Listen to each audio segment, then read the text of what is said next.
Welcome, folks, to day one of the Fixed Ops Roundtable Roaring Twenties second swing event. String up your suspenders and swing by our speakeasy. Now, here's the cat's meow herself, Katrina Ness. Good morning, gals and fellas. I'm Katrina Ness from Northwood University, here to welcome you to the Fixed Ops Roundtable Roaring Twenties, the second swing event. Don't be caught ironing your shoelaces or clutching your pearls. Spiffy up and set your peepers forward as we welcome you to the real shebang that is the Fixed Ops Roundtable.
Eager to buzz in?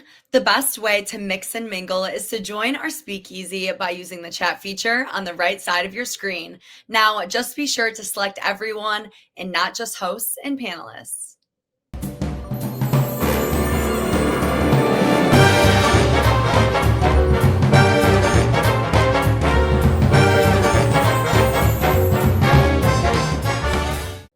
Here's a real mover and shaker in the biz.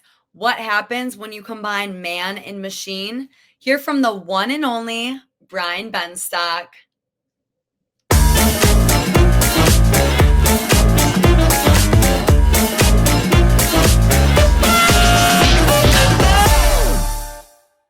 on the phone on a Sunday. He said, I have a presentation I want to deliver about a new process we're doing here at Paragon called Service Pickup and Delivery, and I want to show the heat map.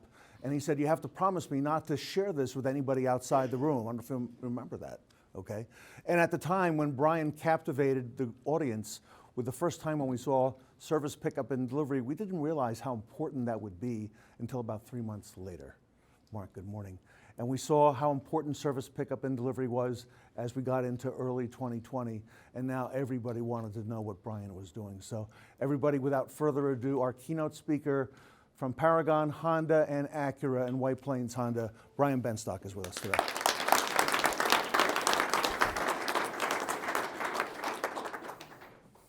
Good morning. I'm not usually nervous, but I'm nervous today. I don't know why. I don't know if it's the times that we're in or the audience that's here. I think it's probably a little bit of both. I want to address the comments of the gentleman before who was speaking about technicians. You know, I agree with him. The technicians are usually not recognized, usually underpaid. They usually work the long hours. I could say not anymore at Paragon. Paragon, we have a 4-day-a-week work schedule for the technicians. The technicians work 4 days a week, and 4 times 5. That's 52 weeks, so that they basically have half a year's work. You include their 2 weeks vacation or 3 weeks vacation. They basically work about 150 days, and they get 365 days a year's worth of pay. Our stores are vibrant stores, and they're really busy. We recognize that these guys do a great job, and we're a union shop, and we're proud to be a union shop. The union contract is a contract that we sign with the union, and the union signs with us. And why would we ever have a problem with that? It's a contract that we agree with together. And the union allowed us to open up 7 days a week many years ago. And we said, we'll hire more people. And we went to the union a couple of years ago, and we said, hey, we want to expand because our footprint is limited. We want to expand our footprint, and the only way to do it is to murder the real estate. And we opened our shop up 24 hours a day. Our shop is open 24 hours a day with the union shop. They said you can't do it. And it's not the union shop, it's with men and women and technicians. So, I agreed with that gentleman. The technicians are fantastic. Thriving through chaos. I met a man just a little while ago in the men's room. I met this gentleman in the men's room, and it's what men talk, when we spoke. And we're standing next to each other. How you doing? How you doing? And we're talking about thriving on chaos, through chaos. And he reminded me of Thomas Peters, wrote a book, and he just retired, Thriving Through Chaos. And that's, wow, what's old is new. Aren't we thriving through chaos once again? That's me. Me. Our dealership has been the #1 certified Honda dealership, Acura dealership for, I guess, 22 years running. And this all started because of a guy named Nick, and when my dealer, Paul Singer, made me a partner, Nick told Mr. Singer after I left the office, he said, you shouldn't have done that. Benstock's no good at used cars. He was a used car manager. So I got good at used cars. We got real good. We've been #1 in the world for 22 years on the Honda side, #1 in the world for the same for the Acura side. We finished #1 in the world in new car sales in 2023. It was the first time ever, and I'm really proud of that. And you know what? None of it matters, because it's, what are you going to do today? What are you going to do today? And the entire playing field is changed, and it's changing still. And so that whole saying, may you live in interesting times.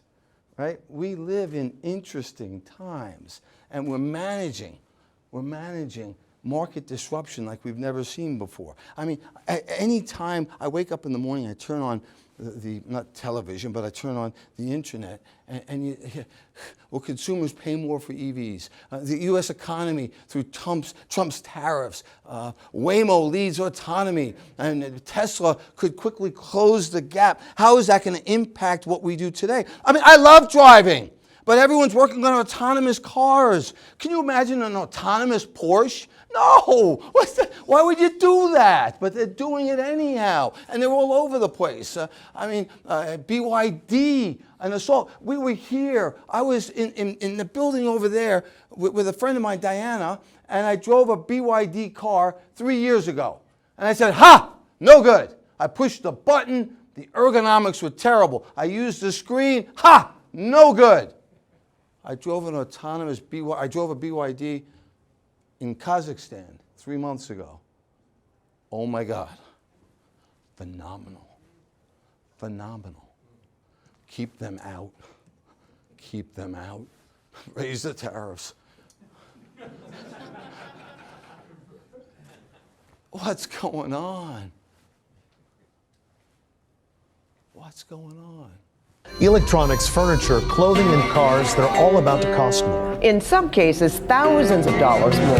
Trump has no idea what he's talking about. What he's doing has put us in a very vulnerable position. Fasten your seatbelts, we could be in for a bumpy ride. Russia is going to use it as a taxi. A large tornado outbreak.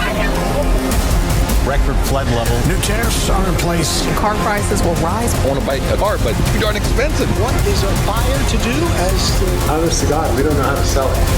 It's unfair for us. We got bills, we got kids. Well, if you want to get to heaven, you got to raise a little hell. Well, that's one side of it, and I get that. Then there's Jamie. These kids, anyone who's depressed, as long as we don't have like nuclear war, they're going to have an unbelievable life. They're going to inherit. Like people say, their next generation's in bad shape. Really? They're going to inherit a country that's worth $200-300 trillion. They're probably going to live to 120. AI is going to cure some cancers. Yeah. They shouldn't be bemoaning their situation. They should be looking at this world and saying, what can I make of it? You know, what can I do better than the folks before me? So you sit there and you say, which is right? And in the face of this news, this information, you know, it's not what happens, right? It's how you react to what happens. And I'm the leader of the dealership. And here we go. Well, how's Toyota reacting to the tariffs? Toyota says, we're going to raise prices. We're going to raise prices. And I heard Volkswagen's doing that, and the Audi division is doing the same.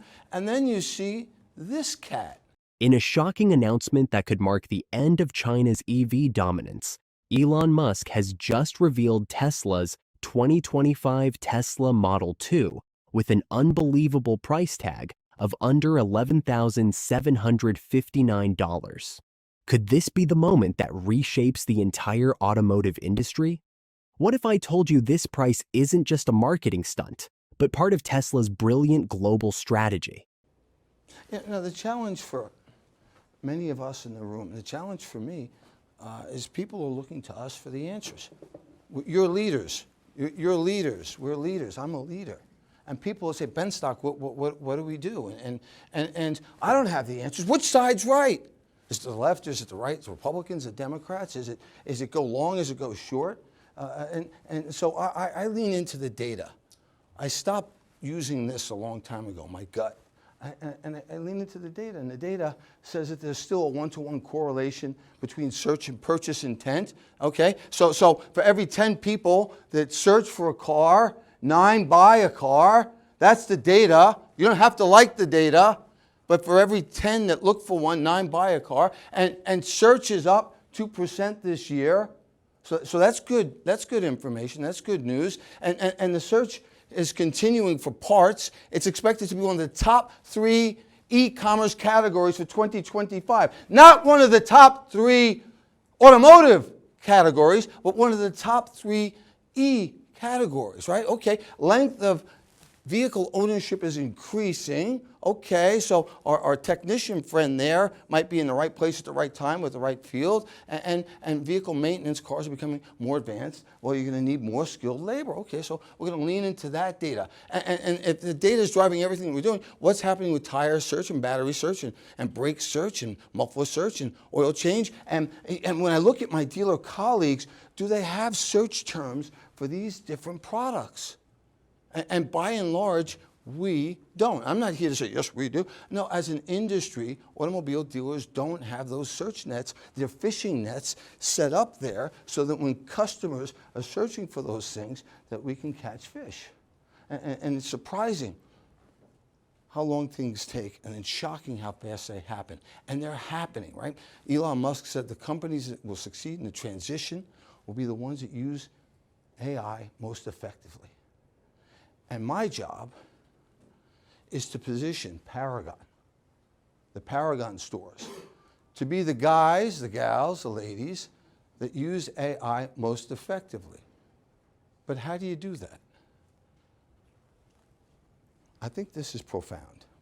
AI will not replace people, but the people that effectively use AI will replace those that don't. The people that effectively use AI will replace those that don't. It's not man versus machine, it's man with machine.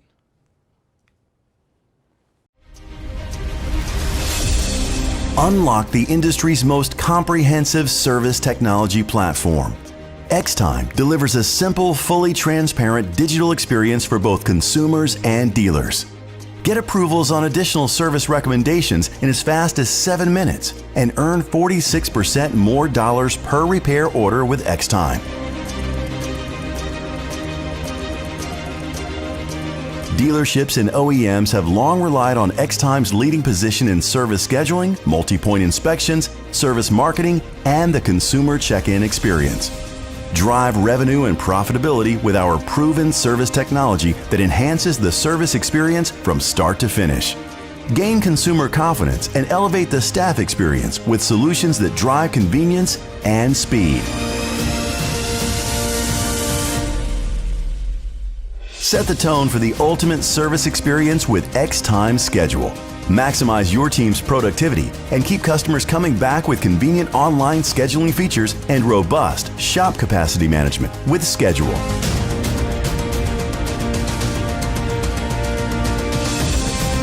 Grow fixed operations with every appointment using Xtime Engage, creating superior personalized experiences for your customers. Boost efficiency and profit with seamless check-ins, convenient status updates, and fast checkouts. And avoid frustrating bottlenecks with connected data from back-office processes to fixed ops.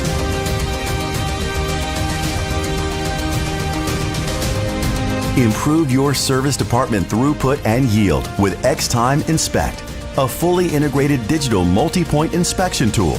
Obtain faster ASR approvals and higher profits, increasing RO value, instilling confidence in customers, and improving staff productivity with enhanced time-saving technician processes. Generate the demand you need at the right time from the right audience with Xtime Invite. Maximize revenue potential with multi-channel marketing capabilities through AI and service automations that drive performance marketing, precision targeting, and personalized outreach. A more profitable service experience requires a better service platform. Xtime gives you the comprehensive tools you need to enhance every communication touchpoint, resulting in satisfied customers and dealership staff to ensure ROI and increase likelihood of repeat business. Xtime is a part of a powerful ecosystem of retail solutions from Cox Automotive. Power on Retail 360.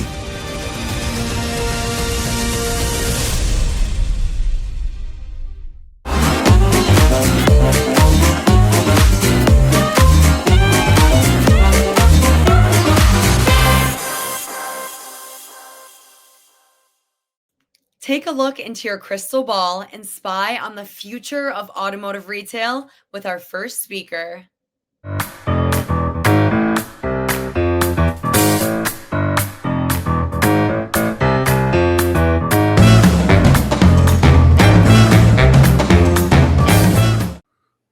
Welcome back to the Fixed Ops Roundtable. I'm Sarah Vantine here with Ted Ings, and today we have Steve Greenfield of Automotive Ventures. And Steve, welcome to the Roundtable.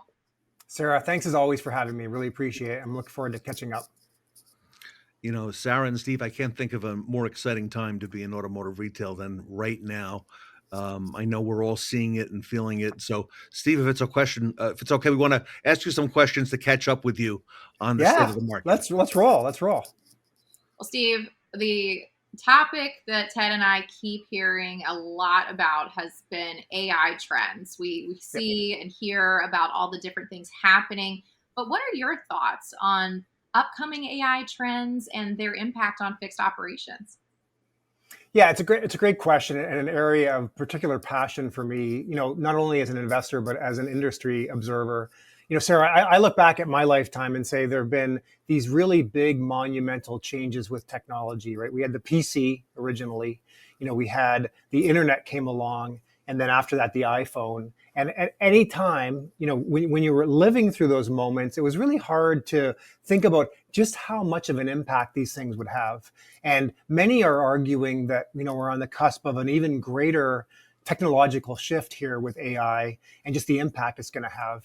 You pick up any sort of, you know, news feed on a weekly basis, and you see that software developers, these kids that are coming out of undergrad with software development degrees, 4 years ago, it was a sure bet, right? If you were going to have your teenage kid take any degree, go into software development, it's a sure thing. Google, Facebook, you know, Meta, whoever, Amazon will definitely hire you. Well, now these kids are having a hard time getting hired, coming out of the best software development undergrads, because now AI is taking their jobs, right? So I think, you know, it's exciting. To Ted, your point, there's so much change going on across all businesses that we're going to see a lot of implications across automotive.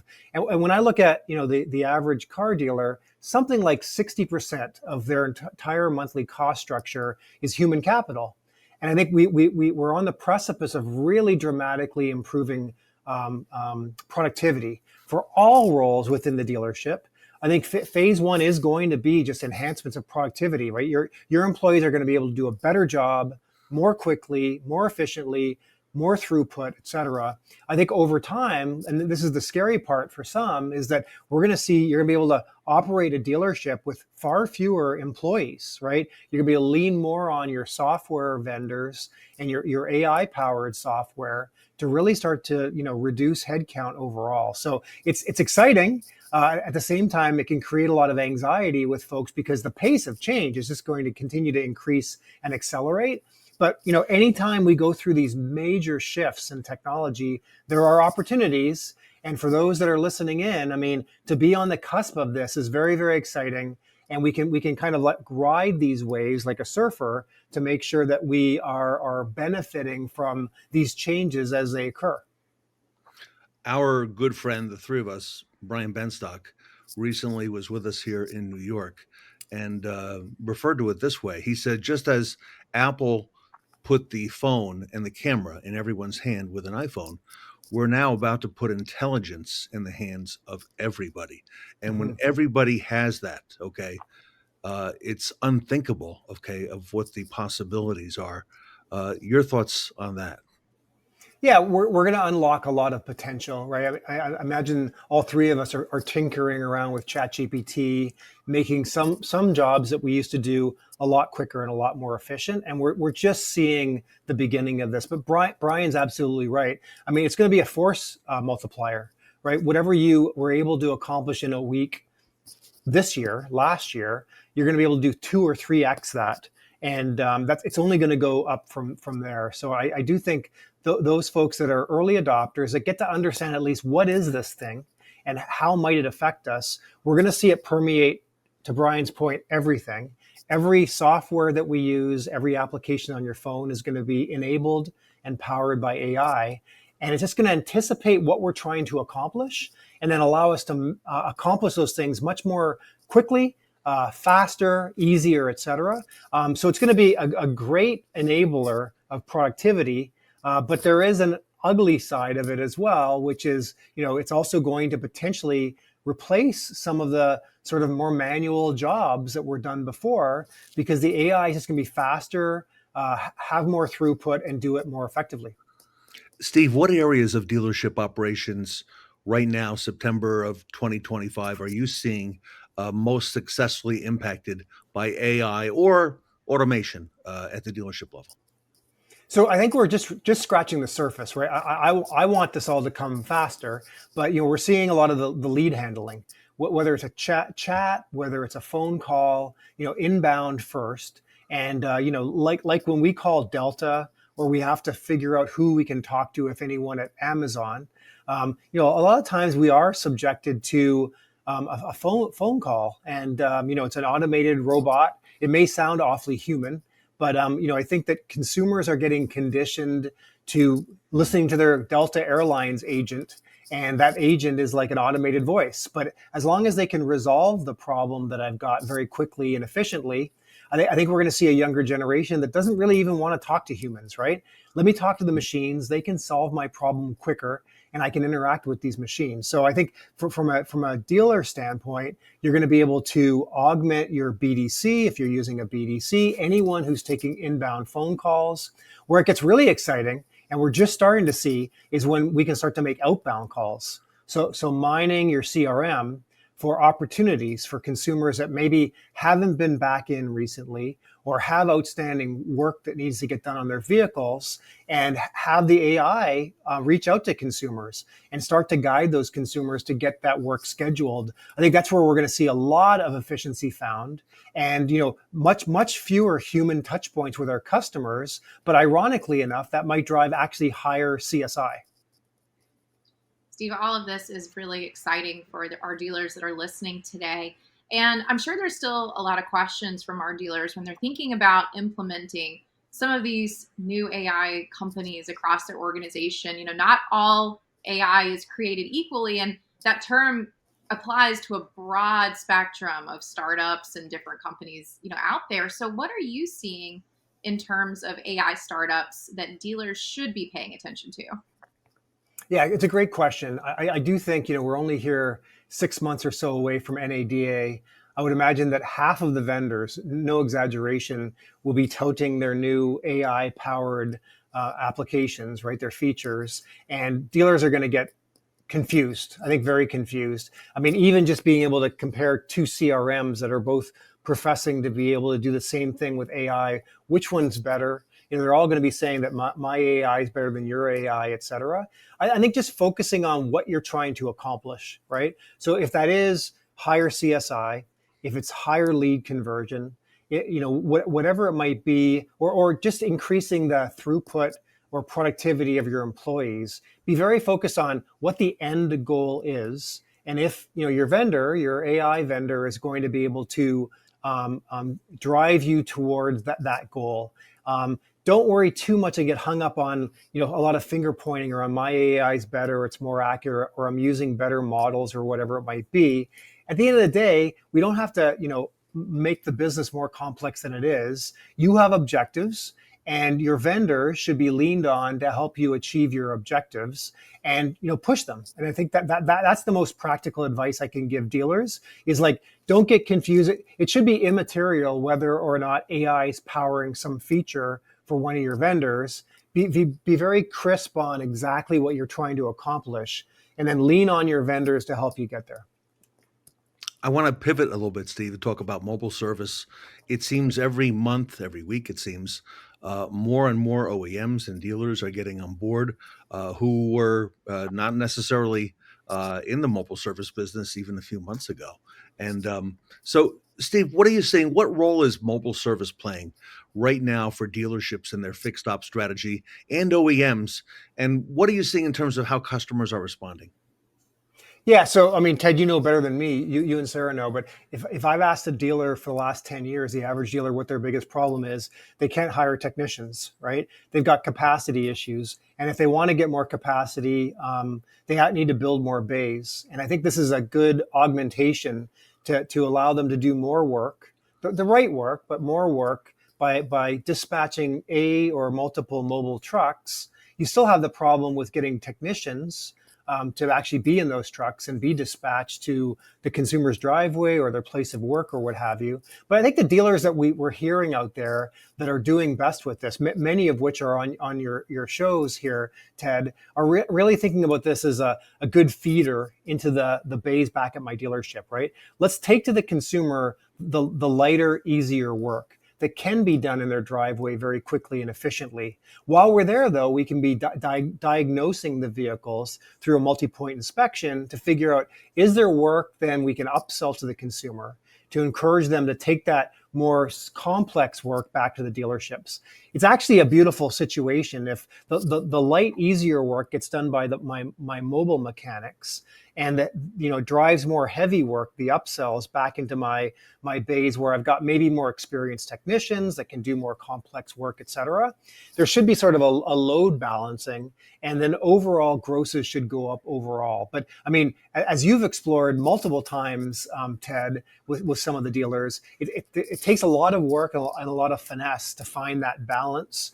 One, to staff the trucks, to equip the trucks, and then staff the trucks with the right technicians, but also figure out what work you're going to do remotely and what work you're going to hold back to only do through the service bays back at the dealership. It's interesting, Steve, that there are some OEMs like Ford, as an example, Mercedes, who are very much behind it, incentivizing dealers. And those are the ones that we see doing some bigger volume. Okay. Yet there are some who are not yet incentivizing it. Sarah and I were in a dealership recently in Texas, and they've gotten behind it because their OEM provides a certain number of services once a customer buys a new vehicle. And a lot of times their customers can't get to the dealership for one reason or another. So they're dispatching those trucks to go out and do the work in the customer's driveway to make sure they capture that work. So the dealers continue to be very innovative, Steve. I see that. And mobile service is helping them, is one of the areas that's helping them do that. Yeah, I mean, Ted, if you and I were running a dealership, we would probably look at our customers that are at most risk of defection. And even if you aren't as profitable, it's a way to retain customers that otherwise you might lose to other dealers or independent repair shops, right? So I think strategically, to your point, using it almost like as a weapon to say, like, let's deploy our mobile vans to consumers that otherwise might not be loyal, and encourage them to continue to use our services, but also that gets our brand in front of them, a good positive brand impression, helps with CSI, and hopefully encourages that consumer to eventually come back to us when it's time to buy their next car. Steve, I want to go back to a word you said a minute ago, which was the complexity of the work that technicians are having to, potentially work on with some of these vehicles. We're talking about routine maintenance with mobile service, but vehicles are getting so much more complex. We're talking about massive amounts of code in these vehicles as they're equipped with all these electronic systems. So as vehicles are getting more complex, what are the impacts on fixed operations and that growth? Yeah, it's a great question. So, one of our companies that we invested in, him well, Jim Roche over at WarCloud, he shows a slide in many of his presentations to show the drop off of loyalty after the warranty period. And on average, it depends on geographies and brands, but on average, dealers lose about 70% or only retain 30% of their customers after the warranty period because consumers start going to independent repair shops. Well, I think there's going to be a great flattening, Sarah, back to your question of that, meaning that consumers in the future are going to be far more loyal to going back to their franchise dealers to get the work done. And it's really around two things. So one is the increasing complexity of the cars. I pay $1,300 for an iPhone, and I don't think about taking it to an independent shop to get the iPhone replaced. I'm like, wow, this thing is expensive and it's complex, and I'm only going to trust it, the service back at the iPhone store, the Apple store. And I think cars are becoming an analog to a phone at this point. They're more expensive. They have a lot of technology, and I'm not going to trust an independent repair shop to work on these things, nor are these independent repair shops going to have the technician skill and the tools to be able to work on them.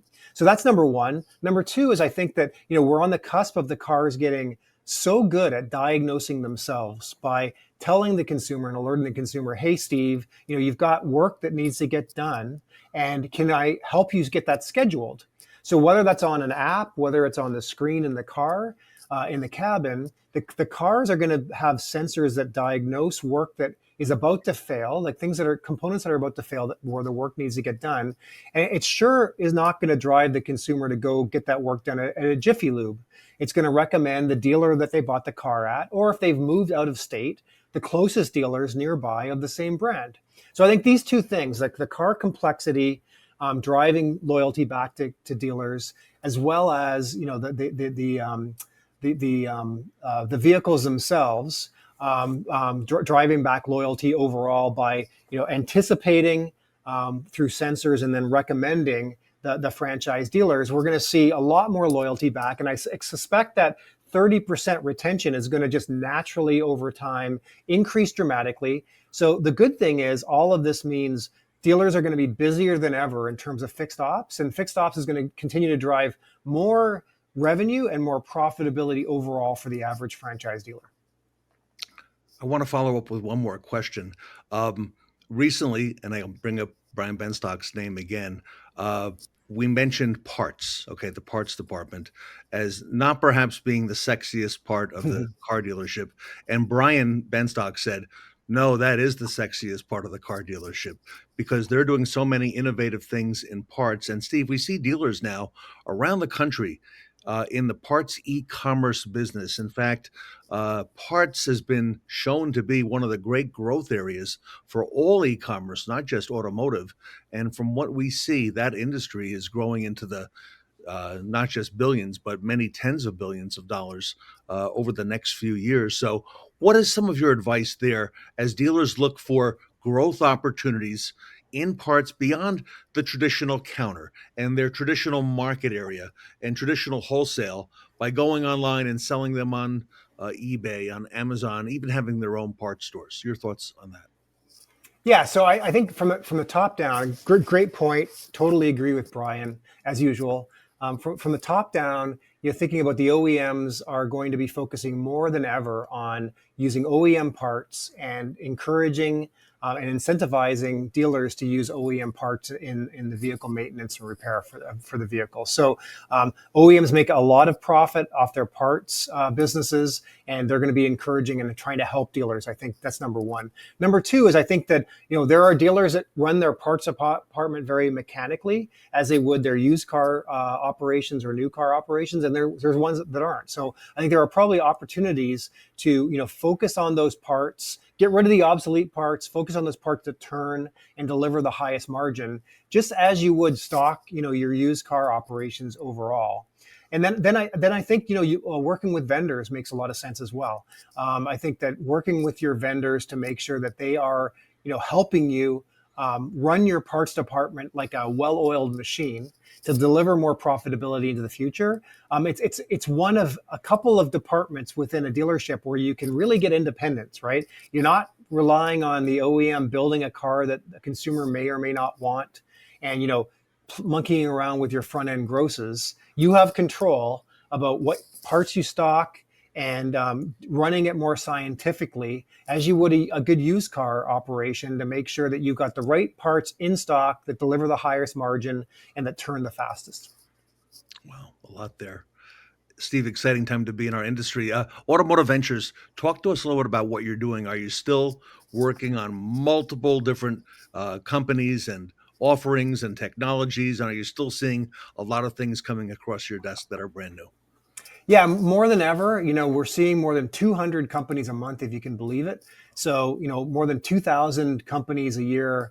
We're investing in about 10, one a month or just under one a month. So I kind of like this ratio of 2,000 to 10 and, about 10 a year. It's keeping us busy. But as a result, we're seeing all kinds of deals. And, so if anyone out there ever wants to get access to our deal flow, happy to have that conversation.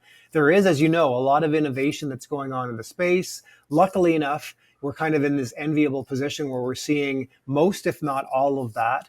And then we get to your question, we get to pluck out the ones that we feel have the biggest opportunity, the most gifted entrepreneurs with the biggest upside, and make an investment. So it's an exciting time. We're on our third fund now. We've made 44 investments over the last 4.5 years, and more good things to come. And are you still seeing a lot of retail dealers entering the fray on the investment side? More than ever. I think that dealers now have an appetite in general to get access to these early stage companies. They know that they can be pivotal with embracing these entrepreneurs and their software solutions within their shops, and then going to 20 groups and helping promote them, et cetera. But it seems like more than ever, we've got dealers with a keen appetite to really getting involved, making direct investments into early stage companies, investing in funds like ours.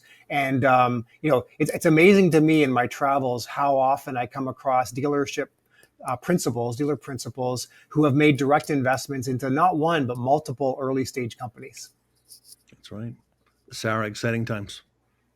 It is, Ted. And congratulations, Steve, on all the success that you're having. Well, thanks. It's I appreciate both of you for having me on and everything that you're doing for the industry. And you're helping us learn a lot about the industry as well, Steve Greenfield. So we're all going to stay tuned because I'm sure there's much more to come. Much more to come, indeed. Everybody, Steve Greenfield can be found at automotiveventures.com. He's all over the web and social media. Look him up there. Fun, spectacular. And you know that he's looking at the very best in the industry. So Steve Greenfield here with us today at the Fixed Ops Roundtable.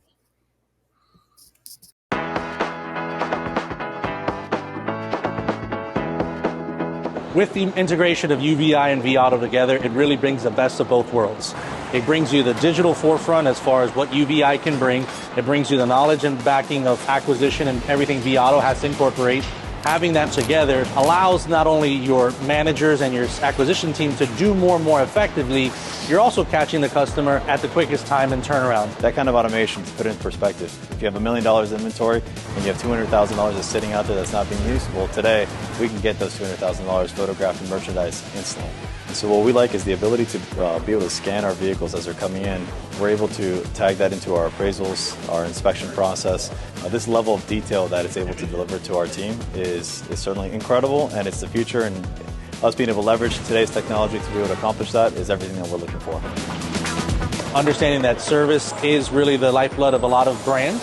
It gives you the best fixed absorption, and the biggest pain point has always been that multi-point inspection to make it on a consistent basis. I'm very excited about the relationship between UVI and vAuto coming together. It's a perfect relationship where it just makes sense, where the two can work together, where we can get the inspection, the photos, and have it talk and get direct appraisals, which then integrate with VIN Solutions.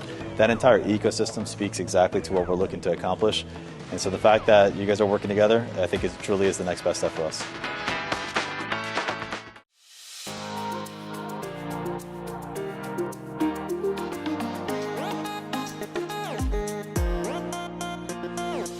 We want to and continue to become that epicenter for automotive education, training, thought leadership, and certainly placement of aspiring students for this industry. But it really is our silent kickoff party, as you're going to hear more and more about Northwood University Center for Automotive and Mobility Studies. It's a remarkable testament to the power of relationships and moreover friendships. And today we've got remarkable panelists discussing all arrays of the automotive retail and aftermarket sectors. When the next generation millennials and Gen Zs are entering the workforce, they want to know more about career development, professional development. Where do I go from here? Stay curious. Our industry is changing so fast, and I know that the technology that's out there is going to change the way we look at the world very, very soon. I think when we look at each other for solutions, you get incremental growth, but when you look outside the industry and look at what the big aggregators are doing, you can get exponential growth. You can leave here and you can get taught all this great stuff by the school, but what's going to separate you guys is the first link in the chain. It's your willingness to activate it.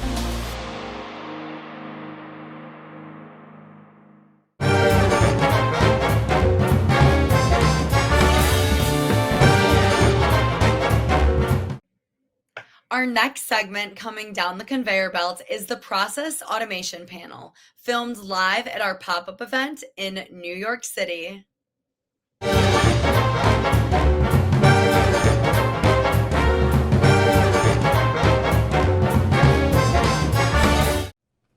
Welcome back to the Fixed Ops Roundtable. I'm Vanessa Collins, joined by Katrina Ness. We are here in New York City at the World Trade Center with Uber for Business. We have an incredible group of top industry professionals here with us today, a very powerful panel, and we're going to be talking about process automation and specifically AI. So thank you so much for joining us today. Yeah, thank you guys for having us. Like Vanessa said, this is a very powerful panel with a lot of familiar faces that you may recognize from the Fixed Ops Roundtable. So starting off with AI and inside the dealership, Shon, you are in the Fixed Ops department, and what do you see AI really getting implemented well in terms of different processes and different workflows in your service department, as well as others that you may have seen or experienced? Well, thank you. I think one of the things you have to focus on is, I think in the automotive world, we're behind the 8 ball, I think, when it comes to AI, and there's no question about that. You know, Brian Benstock today did a presentation earlier, and AI is not going to replace people. It's going to replace the people that don't support AI.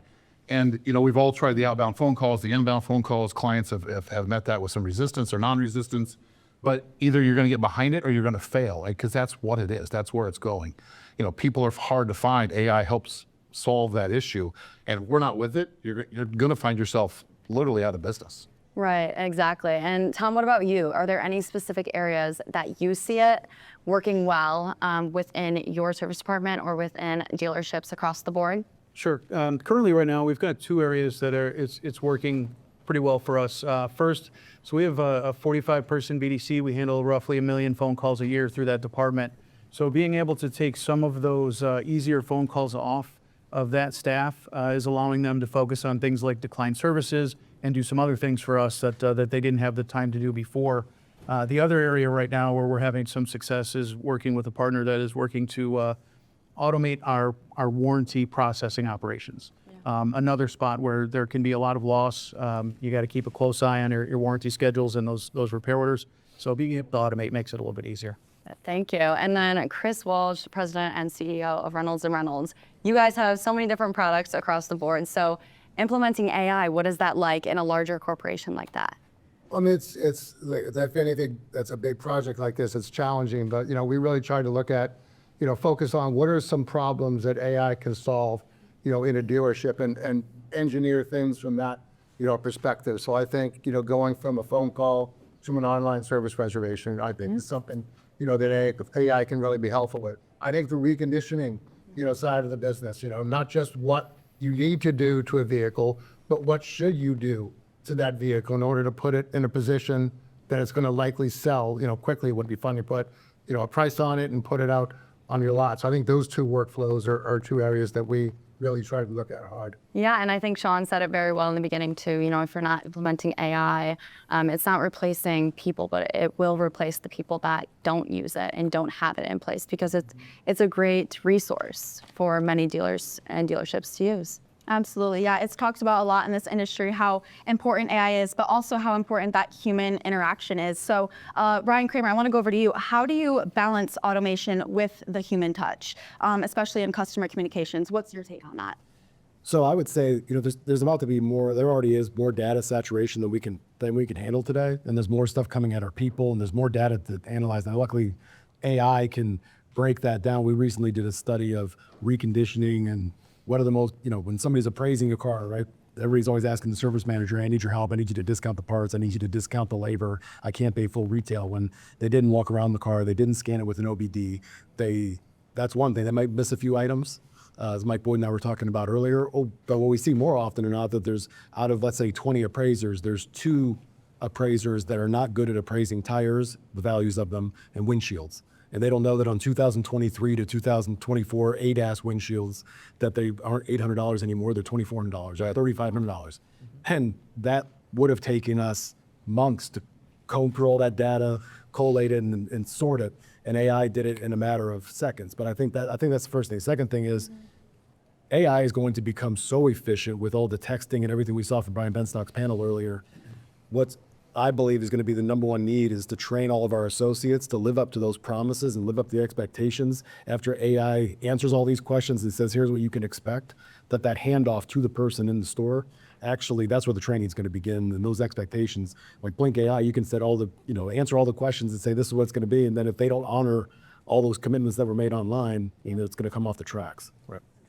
Yeah, Ashleigh, you with Blink AI, Telematica, talk to us a little bit about that balance between AI and human interaction and what you're seeing in Blink AI. Yeah, so we're actually launching a brand new product called Telematica this week. And when you think about all the connected car alerts for, 75% of your cars on the road are already connected. And you've got thousands and thousands of alerts going off. You imagine your huge BDC, every OEM has a different process for processing those alerts. There's no way that humans can keep up with connected car alerts today. And so if we can aggregate the data for the BDCs, we can do those first couple of touches without BDCs having to even get involved, and then use them to escalate the problems that they need to actually handle.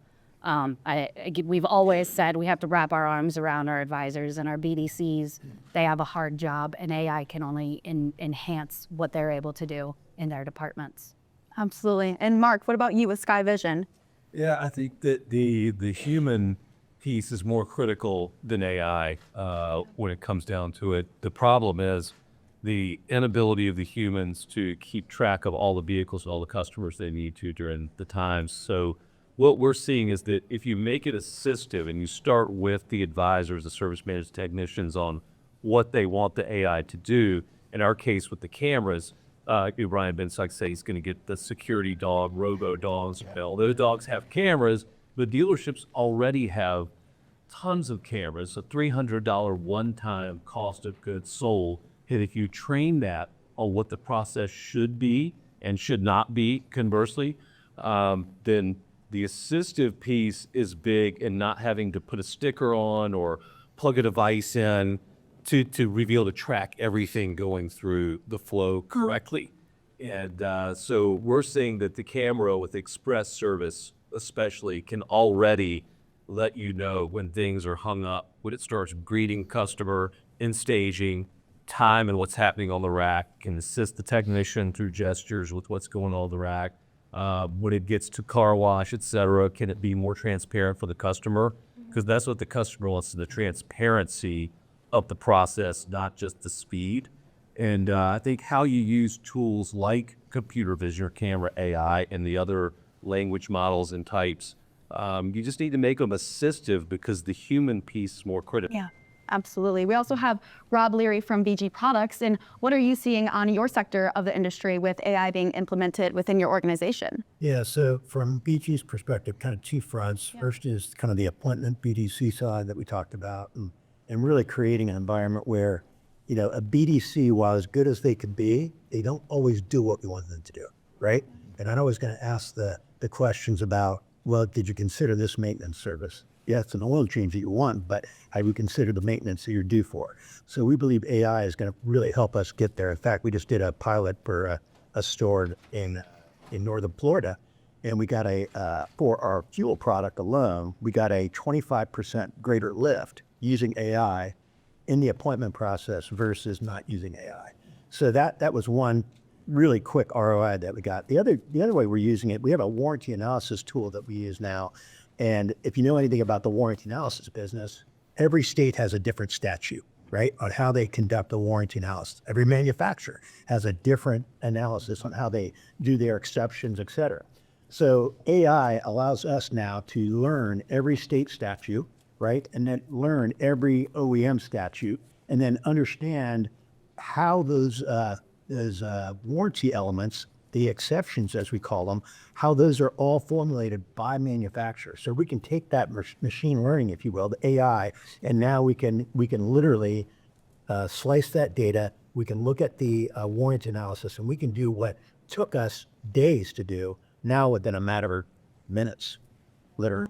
So a lot of stuff on the horizon with AI, coming up. It's the new trend in the industry and a very hot topic. But at the same time, you see a lot of dealerships and different parts of the industry becoming hesitant to adapt to it. So from a dealership perspective, this can be very conversational on this panel, but starting with Shon, what advice would you give a dealership that is hesitant to onboard AI? We talked a little bit about it in the beginning with, you'll fall behind and you'll get taken over by those who are using AI because they have better processes in place and everything like that. So what advice would you give to advise people to take that step? I would remove the AI term because I think there's a dark cloud a little bit over it because some of us got burned on it, and switch it to ROI because everything is ROI. And I'll jump on what you said about warranty. We live in Wisconsin, which has a pretty liberal warranty labor rate, right? I have labor rates over $300. That's hundreds of thousands of dollars per month that we're talking about versus what it was 2 years ago. The problem is you got to stay in line of what they're changing too, because the OEM's changing literally, to your point, by the day. We got burned in one store, we got another store that gets a lift, and we did it the exact same way, just two different manufacturers. If we would have used AI better, I don't think we would have suffered as bad as we did. I can't tell you the amount of hours, and again, for those that don't know, I do use, John Fairchild and I do it together. When we do our studies, the amount of time and hours, it's days and days and days, but there's such a big ROI to it. If AI would take it over, that's just a no-brainer. I'll give you my card. Yeah, right. But you got this $300 a warranty hour changes things, because again, I know Marco's here and Marco talks about shortage of technicians. With the labor cutting it up, I'll throw Kia out there, paying 5.5 hours to replace an engine. You can afford to pay the tech what it really takes to do the job now, because you're getting $300 in reimbursement. Right. Now, it comes at a price because they are held at a different standard, and that's fine. But AI, if AI fixes that, change that to ROI. Yeah, right. Definitely. Rob, what about you? Yeah, just echo the same remarks there.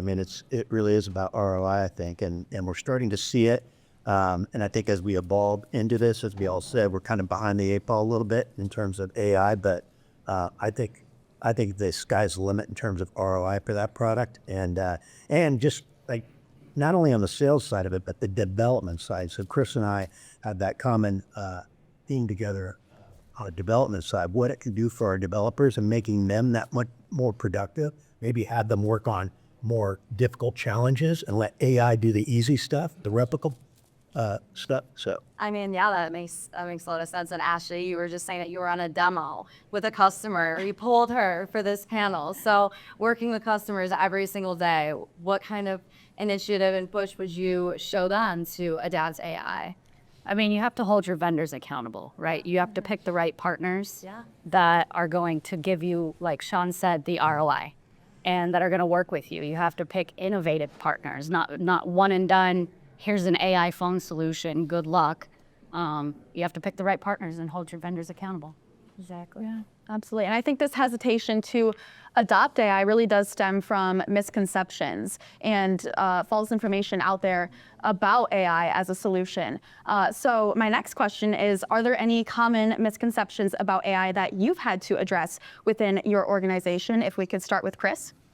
Well, I think it's the human being replacement is the biggest one that I hear a lot of. And I look at it as not human being replacement, but human being augmentation. Like, how can we take, a dealership employee and make them more efficient at what they're doing? So what are the things that we don't need that person to do that technology can do for us?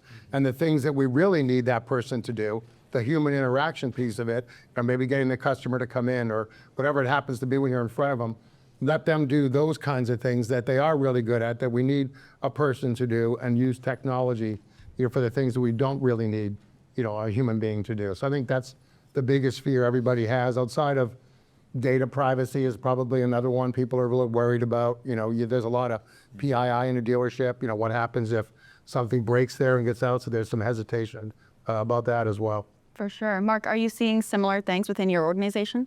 Absolutely. The augmentation piece is massive. In fact, we're doing something jointly right now with Chris's team on digital greeter of how do we let a camera instantly assess a vehicle and customer that come on site, and then transfer that into a digital greeting that's throughout the DMS, iPads, advisor phones, et cetera, so we can greet people by name, which they expect in other verticals that we just don't do when it's for service here. So that assistive piece and being able to run AI for us on the computer, AI to determine the patterns of where we need assistance, where do we need the agent to reach out and fill consistently dead times. Say Wednesdays at 4 to 6, we are just leaking oil as a department because our express is not full. Could we use the agent to reach out and fill those slots? If people did that, they could get in and out 25, 30 minutes at that time. Would they come in? Probably, if we gave them transparency to know when we're dead and when they could get in and out quickly. Because the ROI piece, there are going to be 3-hour debacles for express service. And there's going to be 30-minute great experiences. That's helping the stores identify what's driving each of those and minimize one, maximize the other. Yeah, Blink, we use AI to help dealers automatically spread those shop capacities throughout the day. So you're offering up to the customer while they're still online the best hours of the day. You're setting the expectation that, hey, morning hours are crazy, obviously, because everybody has the same idea. If you want to wait with us, bring your car in the afternoon. And even just simple pushes like that to the customer to help set better expectations and then hold our in-house teams accountable to capacity. Yeah, and during Brian Benstock's keynote address earlier this morning, he showed a quote from a famous soccer player saying he doesn't go to where the ball is, he goes to where it's going. And I think this can be applicable to AI and, what's on the horizon for AI as a solution, especially in this industry. So my next question is, what do you see for the future of it? We can start with Brian. I would say, I had a conversation recently with Dan Cockrell, who used to run Walt Disney World. And he was telling me, it's similar to what we're going through with digital retail and dealerships, where so much pushback, everybody doesn't want to adopt it. And what he said is the Magic Band adoption that they started in 2012 didn't really take until 2015. And he said if he goes back in retrospect, well, he didn't understand. They thought it was technology, and they thought it just wasn't working. And all the employees were saying it doesn't work because of this and this. And the same thing's happening right now in dealerships around the country. And what they found is, once they pulled a few of them off to the side, is they were sabotaging it because they thought they were getting replaced by these gold globes when you're walking in. And he said, no, it's nothing like that. Then from here, we're going to go to this project and this project, but they didn't communicate it. So he started doing every 2-week town hall meetings at the Hall of Presidents and explaining to everybody what's next. So I think that that's the leader's job at every single dealership, every single business we're facing at Cars Commerce, that you share the vision that they're not being replaced, and you're very clear on this is what happens next, and then this, and this is the project, and we need you to be bought in on this so that they're a partner through an AI transformation, not a resistor. Yeah, that's awesome. Anything to add, Chris? I would just say, I would piggyback off of something Brian said. First of all, have a vision. How do you envision AI working in your dealership? Because it's going to be different in every organization, big store, small store, groups, whatever it happens to be. But establish that vision and what you want it to be, and then work toward accomplishing that, even if it's a kind of a crawl, walk, run, where you do some things easy and you get your organization behind it. And then phase 2 is to go a little bit bigger on it. And then as you do this, people will see, I'm okay, I'm going to be okay. And if you're not okay, well then maybe you didn't need to be at the dealership in the first place. But I think that's a good approach. That's awesome. Lots of great insight here, Katrina, from the best of the best. Definitely, and thank you all for joining us on this panel today. And New York City, the greatest city in the world, the Big Apple, it has many names. So it's great to be with you all in person, as we know, many of you virtually. But for those of you online, stay tuned because we have a lot more to come. Meet Relo, the automated parts runner designed to minimize technician downtime and streamline service operations. Today, we're going to walk through exactly how Relo works, step by step. It all starts here. The technician completes an inspection and recommends work for the vehicle. The advisor sends the estimate to the customer using e-approval. Once approved, the parts department is notified and can begin fulfilling the order. The parts counter person gathers the required parts and places them on parts rack 1. Most dealerships will have multiple racks, and one Relo can handle deliveries from unlimited racks to unlimited bays. Once the parts are ready, the counter person assigns a delivery directly from the parts application in Era Ignite. Relo autonomously navigates to the designated bay, avoiding obstacles along the way. You never have to worry about Relo getting stuck, running into objects, or needing manual assistance. It can easily maneuver a variety of indoor spaces.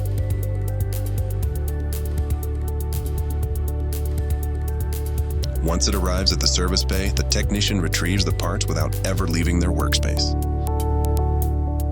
It's designed to operate independently and keep your service department running smoothly. When Relo needs a charge, it automatically returns to its docking station. On average, Relo's battery lasts 12 hours, ensuring it's available throughout the workday. With a load capacity of 660 pounds, Relo can transport anything from small parts to full sets of tires. Relo is changing the way dealerships operate by minimizing technician downtime and optimizing service efficiency.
Snap your picture and capture your Kodak moment with Brian Benstock up next.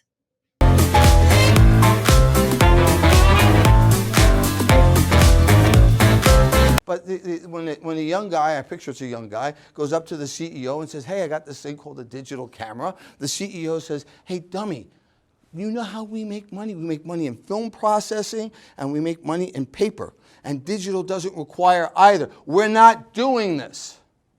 We're not going to put ourselves out of business. And I would say to you, we have to figure out how we put ourselves out of business, or somebody's going to figure out how to put us out of business.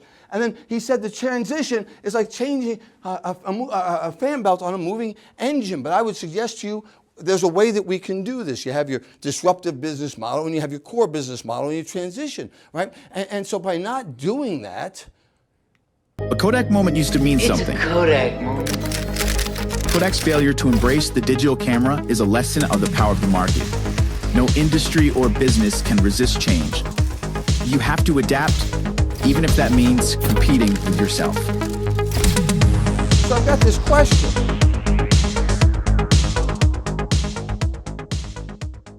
If putting a camera in everyone's hand can make photography more accessible to people, right? If putting a camera in everyone's hand can cause more pictures to be taken in a single day than were taken in the entire history of photography, and that's true. 5 billion, with a B, pictures will be taken today. 5 billion pictures will be taken today on a device like this. If making it easy and simple to take pictures can do that to photography, what happens when you put intelligence in everybody's hand?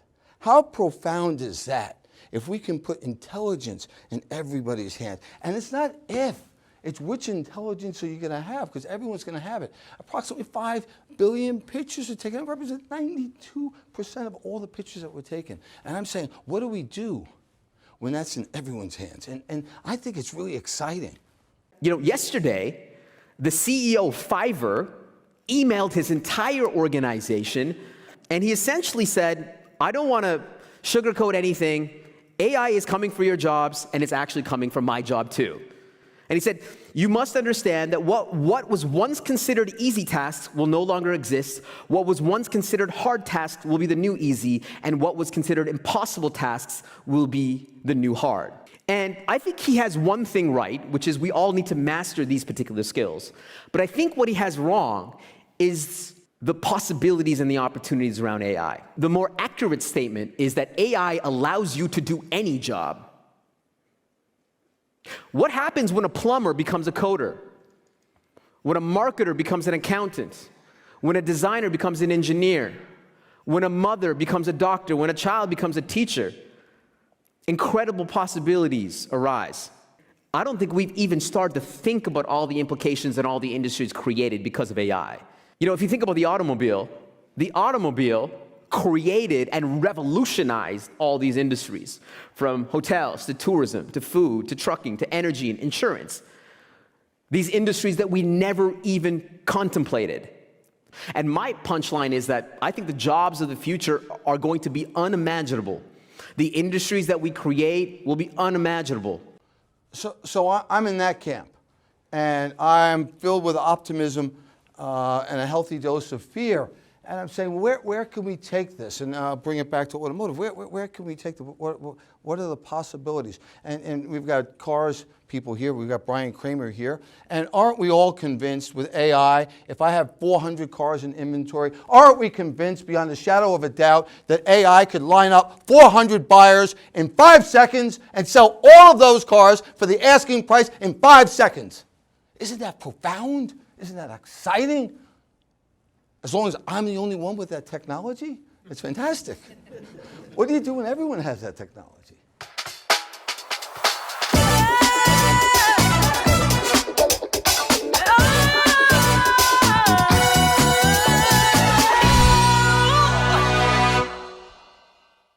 Hi, I'm Angie Piscato from the Fixed Ops Roundtable. We today are in Okemos, Michigan at Graf Chevrolet.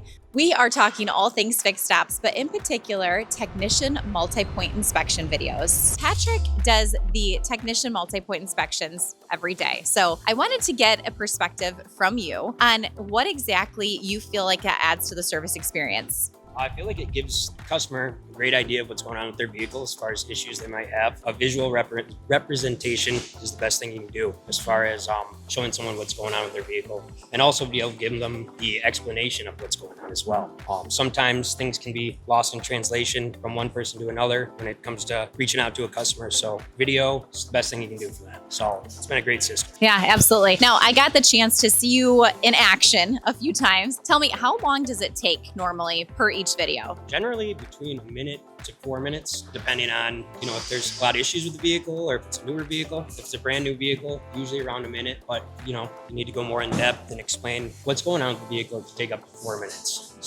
So you feel like it's a positive addition to the process? Absolutely. I think it's a great addition to be able to give the customer peace of mind and a visual representation of what may be going on with their vehicle. Excellent. And I heard earlier you said you can't imagine doing anything without it now. Yeah, honestly, since we started, I would never turn back. It's been a really good system and customers love it. So yeah, we started this back in 2019.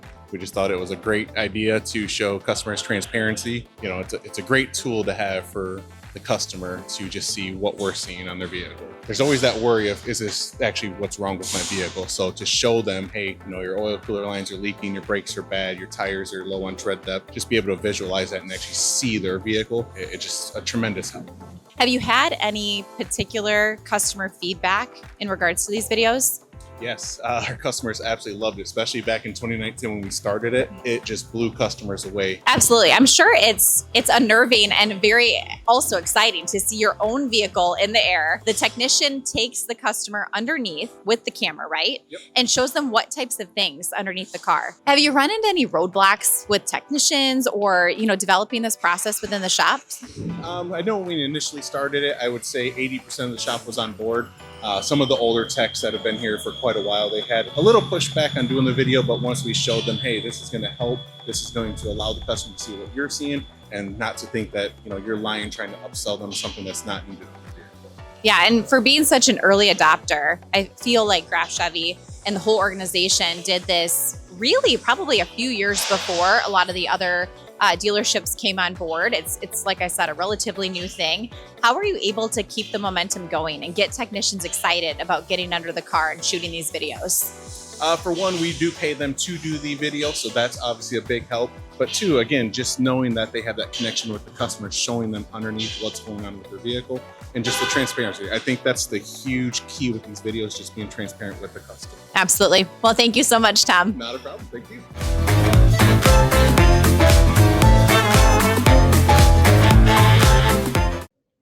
Get the bounce from the best in the biz. Let's hear from our friends at Snell Motor Company at our latest pop-up event.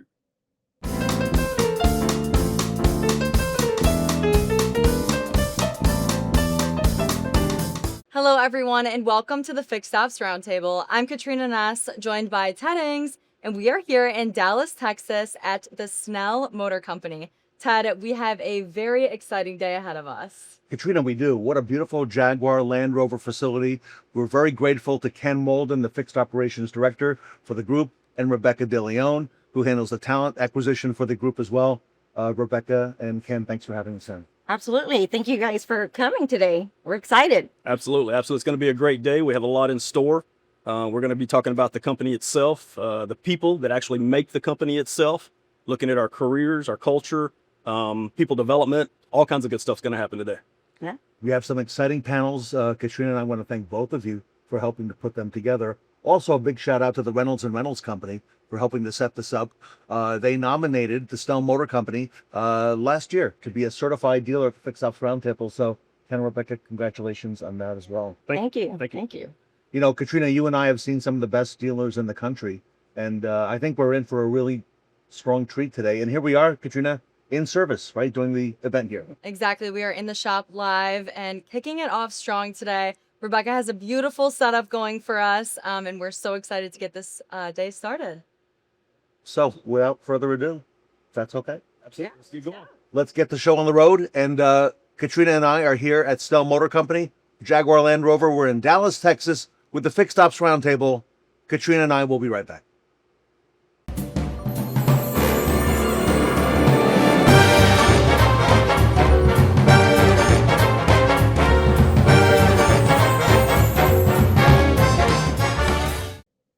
Get the rumble on what it takes to grow your career at the Snell Motor Company in our next segment.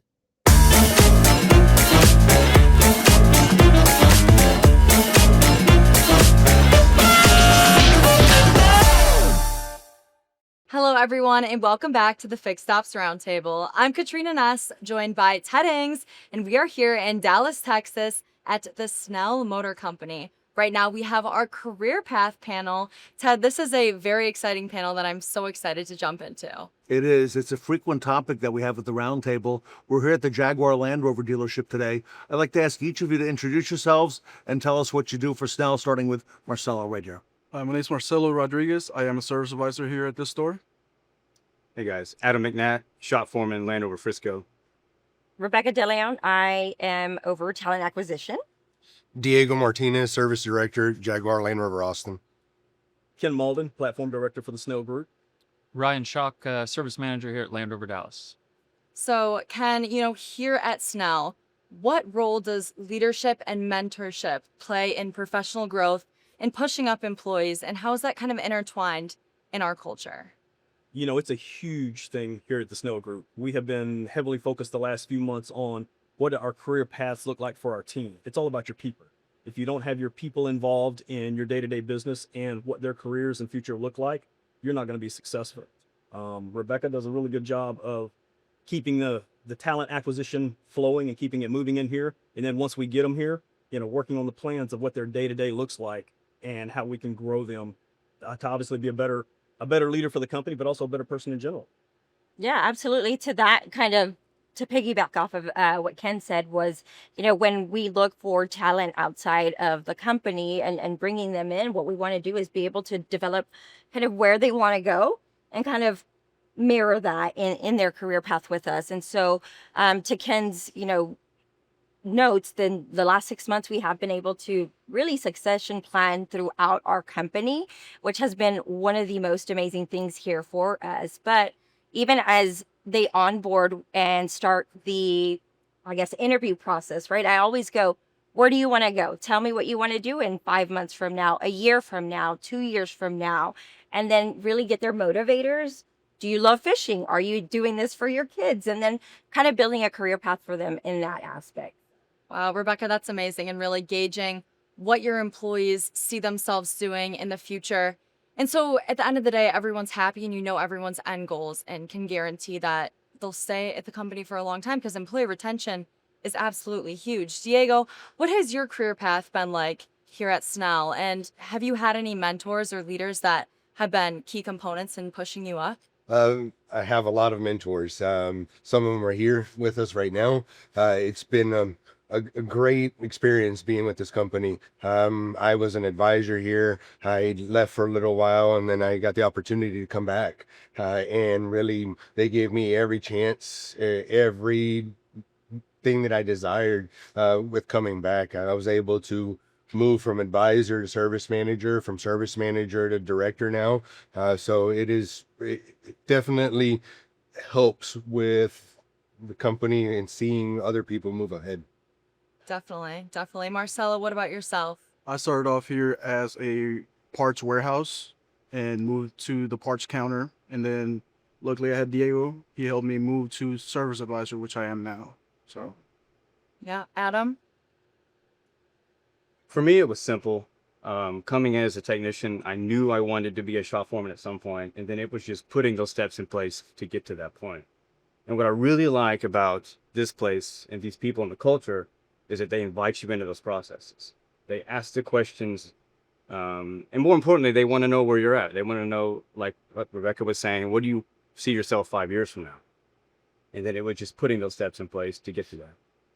Definitely. Well, it's great to hear that you are a true success story of exactly what Rebecca was saying and pushing up your employees and engaging with them one-on-one and making sure that their career path is aligned with what you can provide and give to them.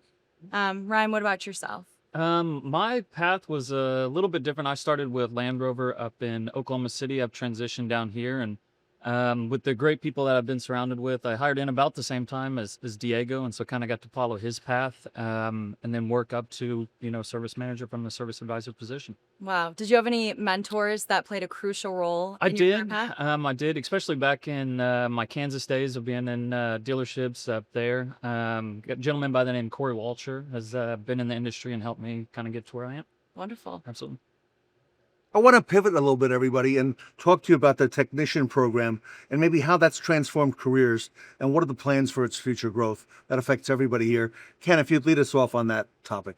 So we have partnered with quite a few people here in the local area. One of them being a high school here for Druzynski students that we have.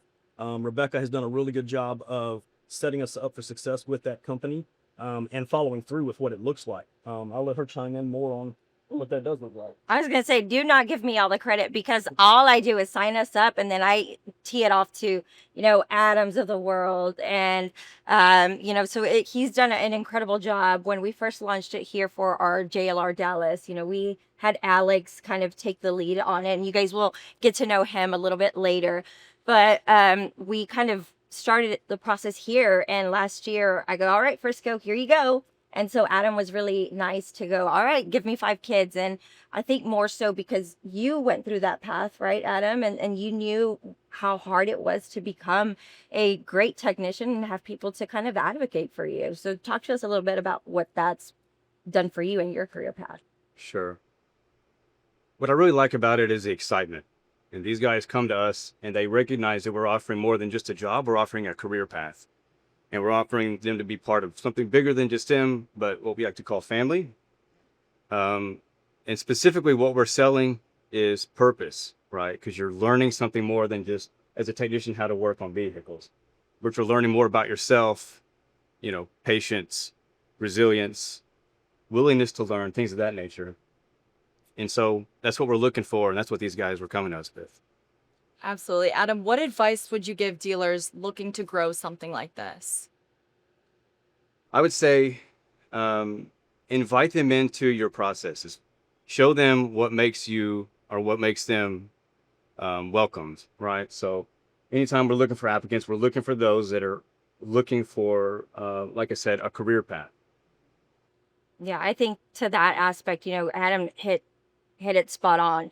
When you look for technicians or even dealer groups that are looking to do something like this, So often we're looking for the experienced technician, and so grooming your technicians from the ground up and being able to have that management team and that leadership team that really wants to wrap their arms around kids who have never done this means the world to this industry, because it's really what's going to set us apart. We kind of grow them from within. So yeah. Well, Marcelo, it sounds like there's really a strong support group here, for technicians to grow, and that trickles all the way down back to the customer as well. Yes, for sure. It's so nice to have a group of leaders that can come together and bring all of us together. And it's all about taking care of the customer at the end of the day, and it all trickles down to it. Ryan, how has that affected you, having this? Just the strong group around every day that you show up around just creates this environment to just kind of get after it and go to work. You want to be here. It makes it easy, I mean, work, you're going to have bad days, but I mean, it's just fun around here. It's pretty simple. And Diego, I'm curious, what would you tell other dealers who are looking to grow their team and talent? Empower your employees, empower the members. I mean, if they feel like they're all rowing the same direction, it's an extreme benefit. Everybody wants to know what's going on, wants to be a part of it. They just don't know. So if you explain it, you empower them with the ability to get there, then they'll work their butt off to get there. Are you empowered to make these decisions as well? I do believe I am empowered. Yes, sir. Ken, that seems to be an important word. Okay, we're hearing that more and more. Absolutely. We talk about empowerment all the time, but we also talk about the why. Why do we do what we do every day? Why do we need this? Why do we need to do that? And one of the keys, I think, as a leadership team that you have to do is listen. You have to listen to your employees. They'll tell you what's going on. They'll tell you what they need. Maybe not directly, but you have to be really, really good at listening and understanding what's going on, so that way you can help them grow in their path and their career. Katrina, this is exciting stuff. And we're learning about the people of the Snell Motor Company. Absolutely. And I feel we're just diving into the culture here. And I can't wait to hit on more panels and discuss the culture even further later today. Well, everybody, thank you so much for being with us today and helping us get things started. We have a lot ahead of us and a lot of folks to talk to as well. So appreciate all your help in doing that. Katrina Ness and I are here in Dallas, Texas at the Snell Motor Company Jaguar Land Rover. We're here with Reynolds and Reynolds. And Katrina and I will be right back. The Fixed Ops Roundtable Certified Program is designed to help preferred dealers and partners with powerful tools, resources, and marketing to achieve even greater success and help grow revenue. Ted Ings and I invite you to learn more today at fixedopsroundtablecertified.com.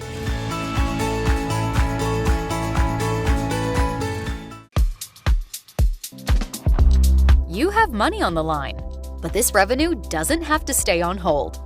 On a typical day, almost half of service customer calls are put on hold for an average of 8 minutes, while another 40% are never answered. Now, answer every call in seconds with Ava, CDK's artificial intelligence virtual assistant, available across the CDK dealership experience platform. Ava uses conversational responses to book service appointments in real time. If further assistance is needed, Ava passes the call along to your team. Ava can also handle multiple calls simultaneously and respond fluently in over 50 languages, transforming long hold times into efficient and positive customer experiences. Hi, I am Ava, your virtual scheduling assistant. What type of service does your vehicle need? I need to schedule an oil change and a tire rotation. Great! Let's get started with your oil change and tire rotation. Do you want to use one of your existing vehicles? Here are your options. 2022 Ford F-150. Yes, that's correct. How would you like to handle transportation while we work on your Ford F-150? I'll drop it off and wait. Awesome! We can schedule your appointment for Monday, December 2nd at 3 p.m. Does that work for you? That date's perfect. In about 2 minutes, Ava can help customers schedule a service appointment. Customers will feel their time is valued and their vehicle is in good hands, and service advisors will focus on building stronger relationships that yield more revenue. Ava puts an end to the wait and welcomes each caller with efficient, fast service. Every customer, every time. Learn how Ava can transform your fixed operations and more today.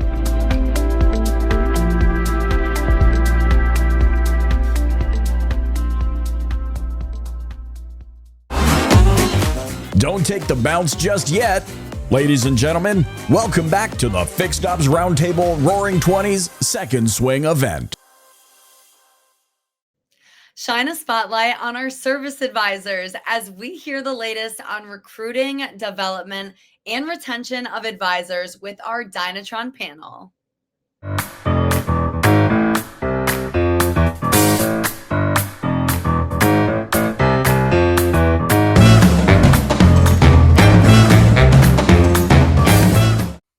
Welcome back to the Fixed Ops Roundtable.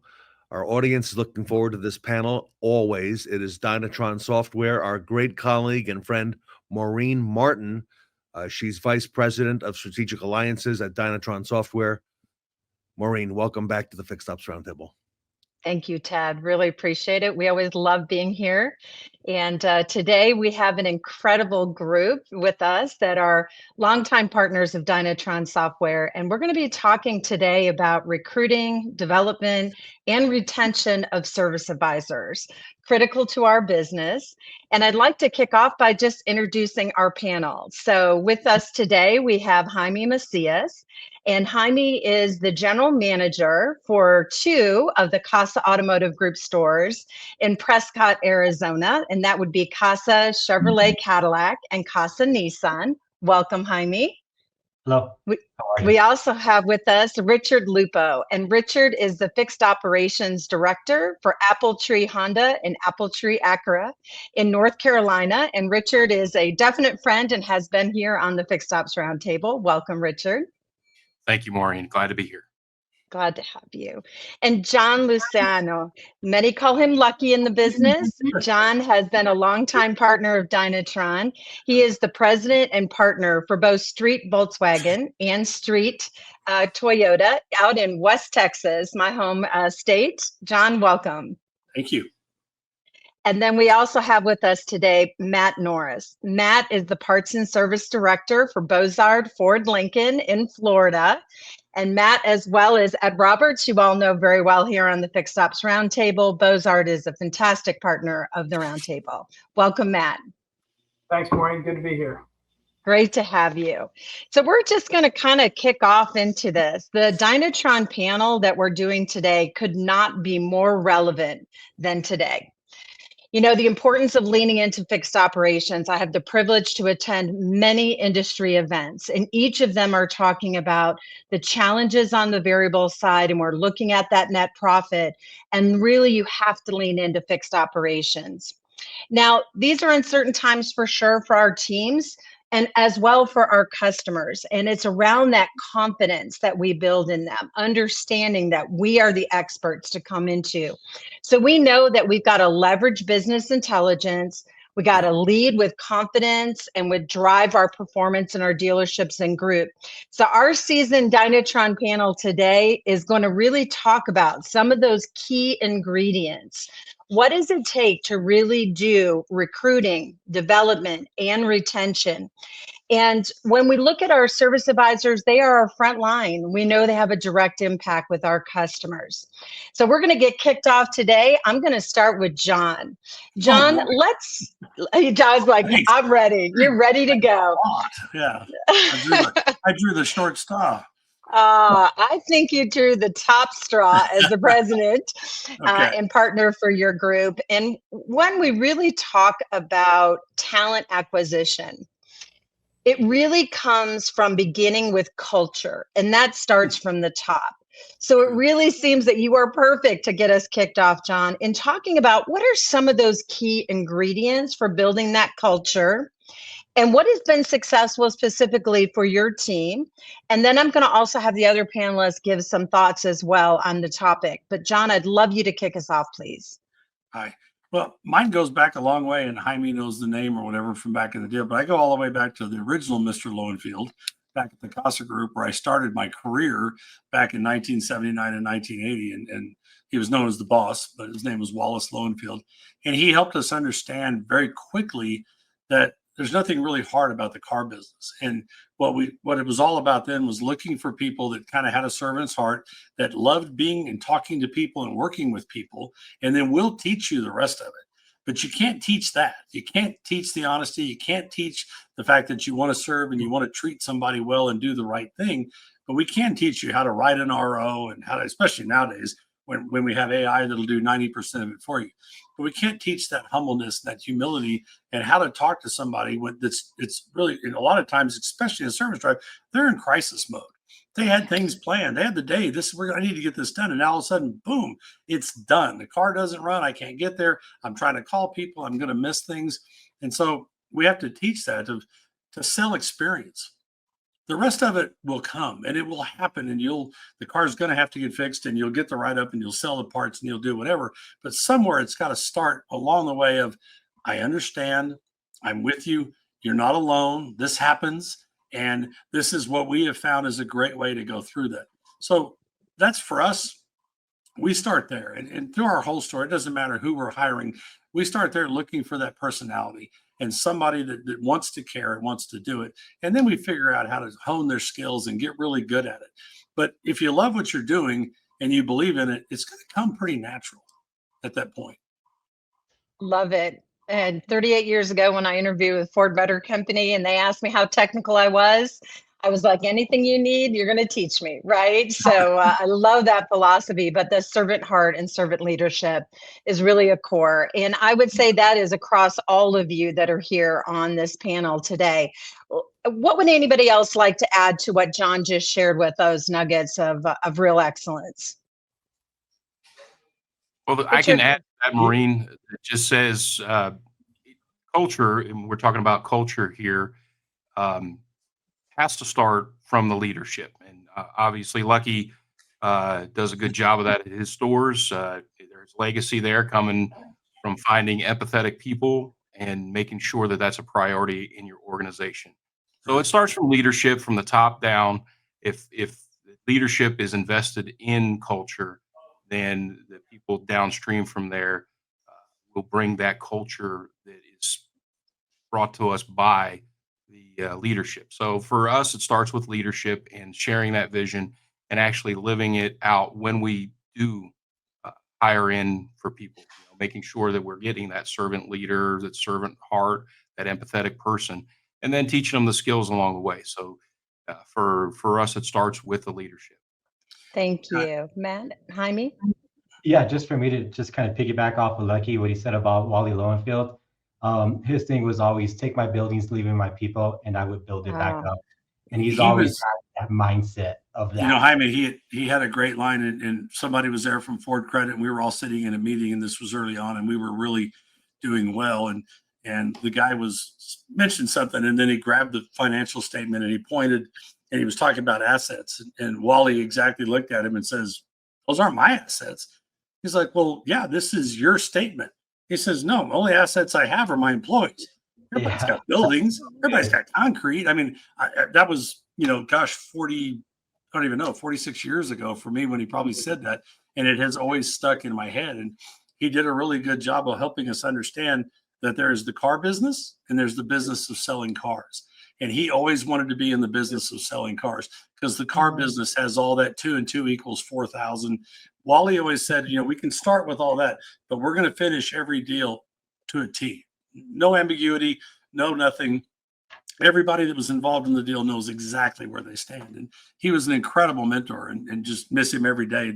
The things that he taught us. And he was barely 5 foot tall, but he was a giant, in people's eyes. And he was one of the aspirations for me to want to be the National Dealer Council chairman once in my career, because I went through those years with him, and he took that standard with Ford. And I mean, he raised it unbelievably in his 2 years of what should be said and how that partnership between the brand and its dealers has to be built, and just did a great job. And Clay followed right behind him, and Justin, I watched from a distance, but I watched all those grow up. Clay and I went to high school together, grade school.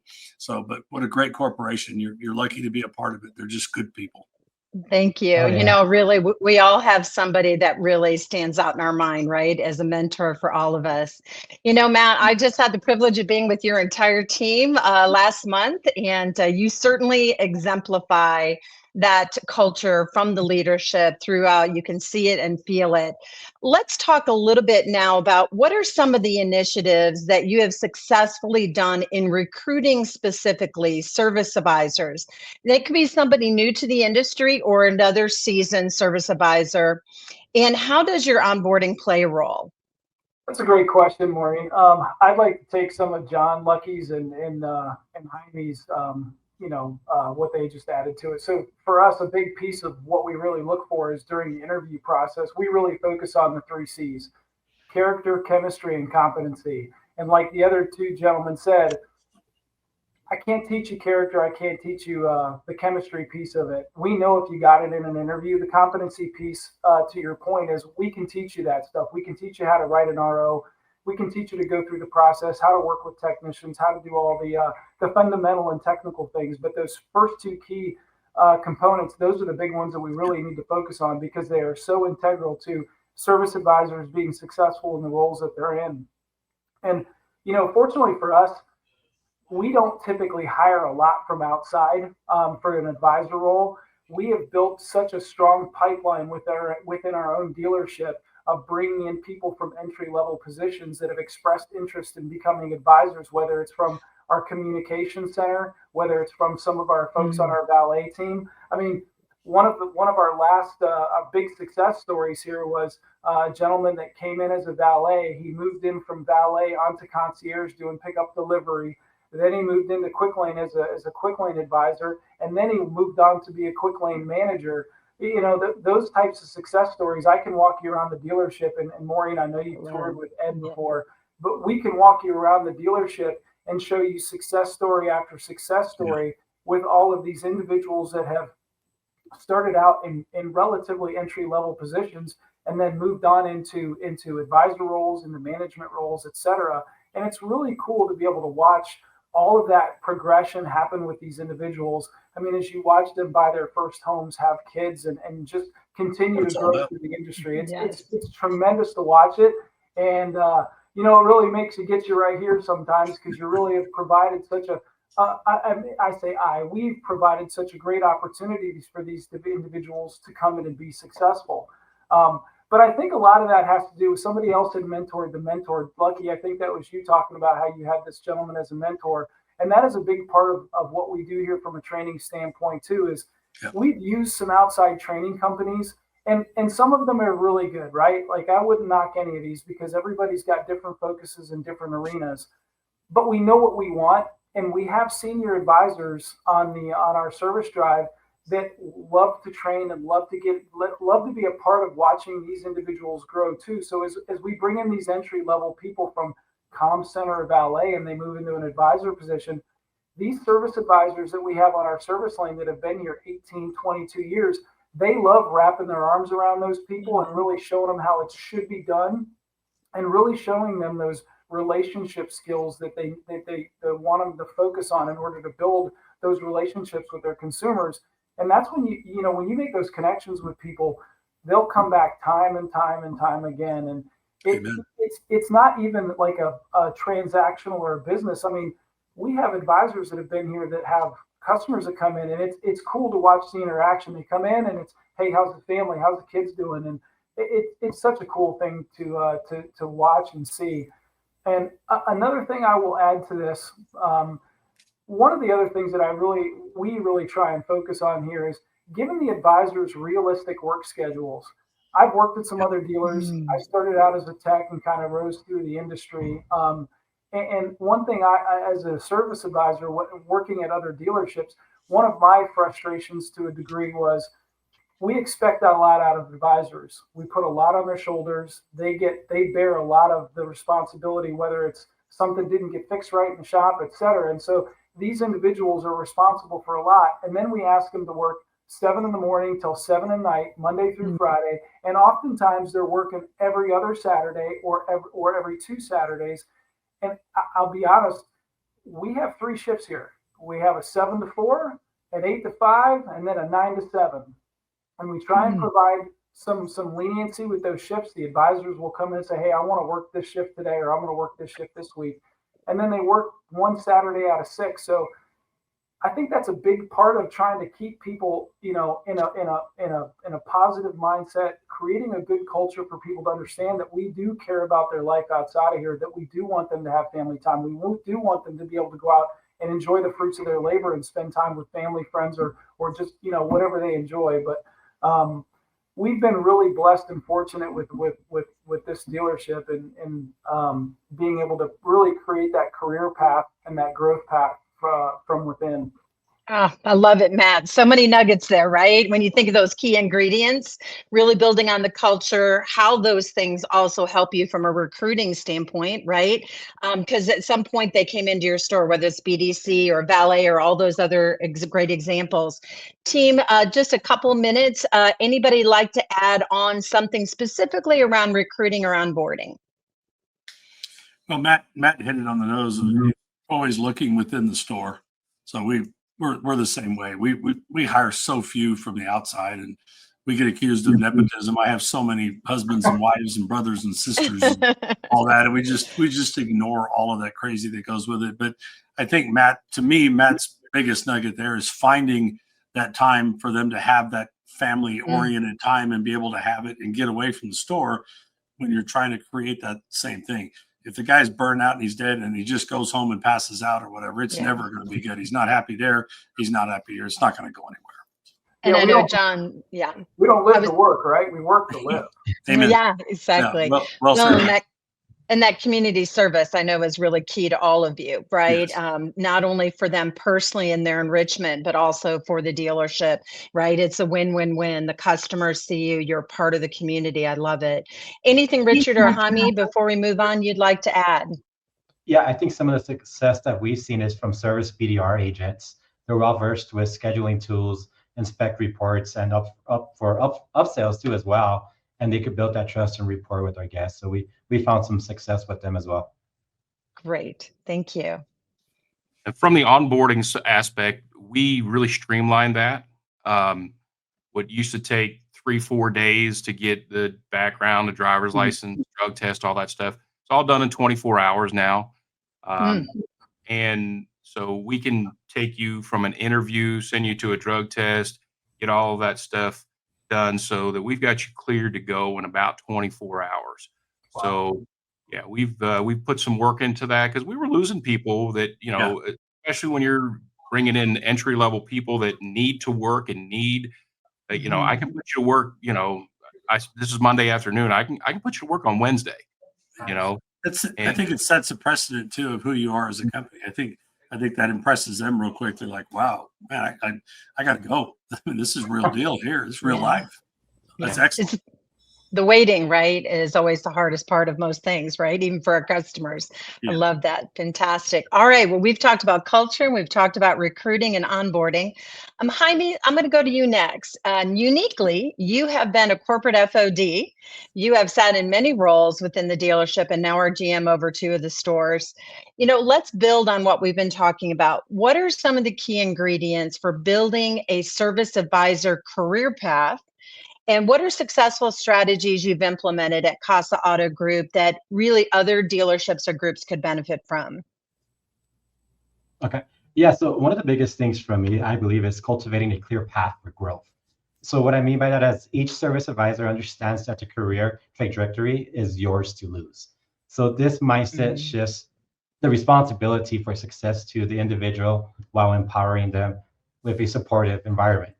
So it gets a little complicated, but it does work. And it's just about empowering them to take ownership of their professional journey. And part of that starts with me. I believe it's going to be with transparency and communication is crucial for fostering an engaged team. One of the most impactful strategies that we shifted to is sharing all the reports with our service advisors, including end of month metrics. That's really helped a lot. And we get a lot of questions from that. This approach leads to, I think, a valuable conversation about key performance indicators and also personal growth goals. They know where we're heading, the vision that the group is going in. That's the biggest one. I believe also, too, is just valuing their time and questions is crucial for trust and rapport. My goal, I would say, is to engage in listening, to respond and reflect. I like to respond with, so what I'm hearing, or tell me more about that. These phrases confirm understanding and encourage deeper discussions with them, which makes people feel seen and respected for me. The other thing that we also like to do too as well is when a team member asks me, because I get this question a lot, what would you recommend that I do for growth? And my response is always, I always recommend them to take all the OEM classes that are available, which are service manager classes, warranty administrator, and any business courses that are available. I had the pleasure of doing this from everything from all the 4 classes, and this was crucial to my success. And I took advantage of it. At the time, it probably felt like a waste of time, but it wasn't. I mean, I remember staying up late at night till 2 o'clock, just knocking out those classes, but it was the best training that I've had and probably why I'm here today. I couldn't be here without them.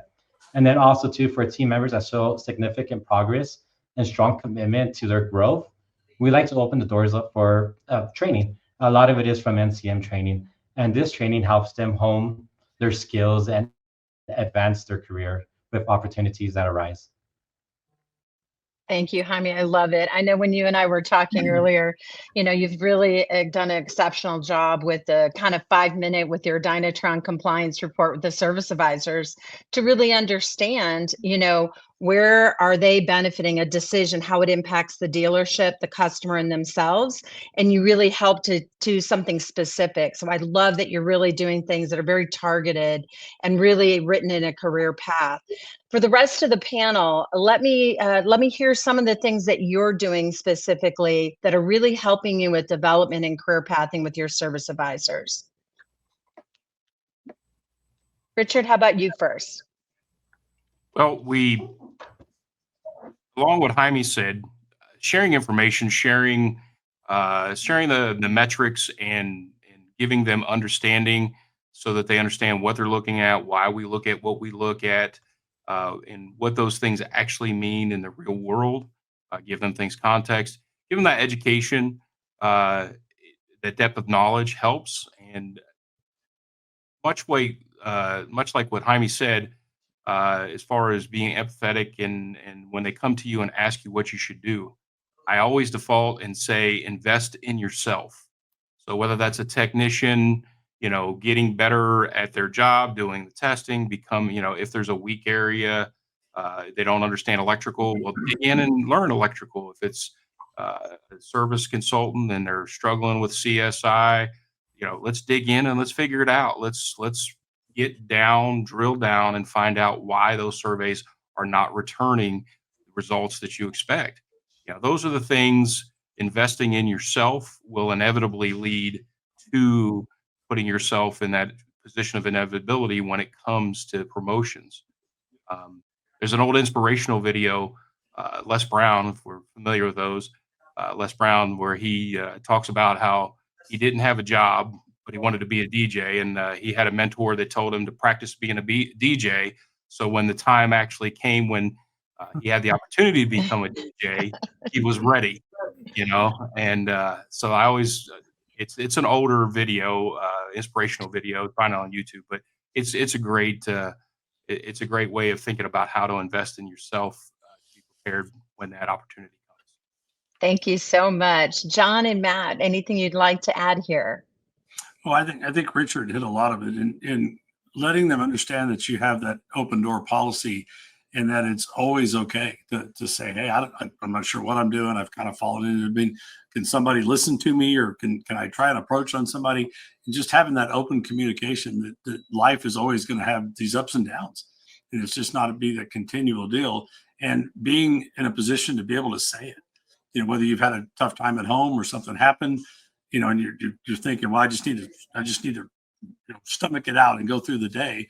Where we try and make it's okay to say, hey, look, you know what? I got to tell you the truth.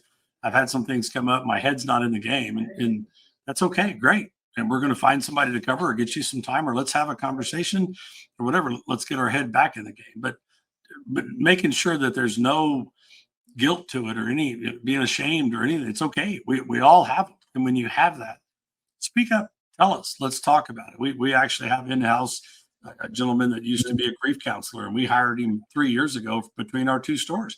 And he's totally silent. He doesn't say anything to anybody. His name's Danny. He's got a separate phone. He doesn't report to myself at all. I don't ask about it, but they know they can contact him when they just, everybody needs somebody to talk to every once in a while. And so we just want to make that clear. My opinion, one of the reasons I was glad you asked me to be a part of this, I believe it's the toughest job in the store. I don't, 100%. And right now, as a Volkswagen dealer, and with the issues we're going through and the vendor problems we're having, it is by far the toughest job in the store. There's just, 9 out of 10 phone calls start out just getting yelled at, right? And it's very hard to come back from that. And so we want to be able to have that conversation and be able to, maybe at 11 o'clock say, hey, you know what, somebody needs to cover me for a minute. I've had 5 straight butt chewings or whatever we can say on here. I don't know. And I just don't know I just don't know that I can take another one for a few minutes. Let me clear my head and just get calmed down. It's just been a really tough time. And you have to start there. And then we have to be careful. We start yelling at them, hey, your upsells are off. And you got to look at it and say, yeah, but I've had 5 straight that we're damn near the buyback, or we're at this and we're having to get the brand involved. And the car has failed them 2 or 3 straight times. I don't feel comfortable trying to upsell them right now. They don't even like the car, much less want to throw any money at it. So let's do the right thing. Let's just listen, get it straightened out, get the car straight, take care of them, and then make a notation. Hey, we noticed the car probably was getting close on alignment or something, but felt like on this one, I just needed to take care of the customer. Let's get it back going and let's go forward. And I think all the brands are fighting this a little bit, but I work with those guys a lot, and it's just tough. And they know, if the conversation gets that bad, they just shoot it to me, because those certain customers that are just not going to stop until they talk to somebody up or the boss. And that's okay. We're all that way. And then how do we talk them off the cliff and we bring them back? But some of these, you almost need a psychology degree. Yes. You know what? Really tough job right now. Tough so job. True coaching, right? You're doing true coaching for your service consultants, and you're also doing it for your employees, right? From the standpoint of how they can help their customers better. Love it. Matt, timing's everything. When you ask for it, you just got to have you earned the spot? Richard really pointed that out well. Have we trained them well enough? Do they understand all of it in the time when it's time to ask for it, or when it's time to push it, or do you push it to the next time and be respectful of it? So training is a huge key. There's no question. And how we present it, right? I think that is really incredibly. Matt, is there anything you'd like to add before we go on to retention? One of the, Maureen, I think you were here, but I'm sure you're aware. We started Bozard University. It's probably been a couple of years ago now. And one of the things that I'm really proud of it, and I think the entire dealership is, and it's, by the way, this is all volunteer based. We don't tell anybody they have to go. It's strictly volunteer based, but it's a program that we put together several years ago. It's got a lot of different components to it. But one of the things that I think is great is that it offers people that are in roles where they have some interest in doing next step things, whether it's going into leadership, hopefully looking at becoming a team lead, a shop foreman, a service manager, or anything thereabouts, including on the variable side as well. But we started this program a couple of years ago, and we've had a whole lot of success with people wanting to be involved in these classes. And, we just had our most recent session start up here recently, and I think we've got like close to 40, 45 or 50 individuals that volunteered that wanted to be a part of this class, because you can see with a lot of these individuals, they want to go to the next step. They want to see what the next step looks like, and they want to continue growing themselves and really ultimately being better leaders, which we love. That's what we need. The whole industry needs it. Thank you, Matt. Yes, definitely. The university, and also too, I love that you visually also bring things to life. Like when you break a record, they literally team break a record. They put it on the wall. Everybody signs. I love it. So you break a lot of vinyl there. I love it. I love that retro. Okay, fantastic. I want to make sure we have time to bring it all back together, because at the end of the day, right, we've built the culture, we've recruited and brought them into our family, and then grown them within our family and had that career path. when we really look at retention of our service advisors and consultants, we know that has a direct impact on our customer experience, on our customer retention, which is critical to all of us. John pointed out a lot of things that are happening in the industry right now, and all of you are the face to the customer. So Richard, I'm going to go to you to start off for us. From your own group, and you've also worked with a lot of the groups that are on the Fixed Ops Roundtable. What are so few successful strategies that you have seen to really retain our service advisor consultants in our dealership that really would benefit others? Well, obviously you start with the basics. You have to be competitive in pay, benefits, all those kinds of things like that. And so when your organization doesn't necessarily have to be the leader in pay or benefits, but it's comparative.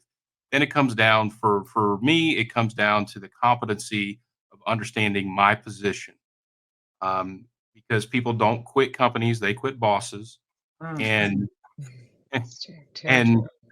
so the difference is building value. So we know our technicians, our advisors, our people, our salespeople are all connected in Facebook, chat groups, all those kinds of things like that. And building a culture that makes this job something that is of value and stand out amongst our competitors is my main tactic for retention. So when they're talking to other service advisors or other technicians or, insert said group, my service manager is not a great guy. He's or gal, or they're not empathetic. They don't, they made me do this. They forced me to do that. And so what I strive for is, if our service advisors are connected in one of those groups, they say, that's not how it is here at our store. When I go open that door and sit down with the service manager or me or whoever, they listen, they respond, demonstrating leadership so that the people that work with you, it's our job to support them. I tell them that all the time. I work for you.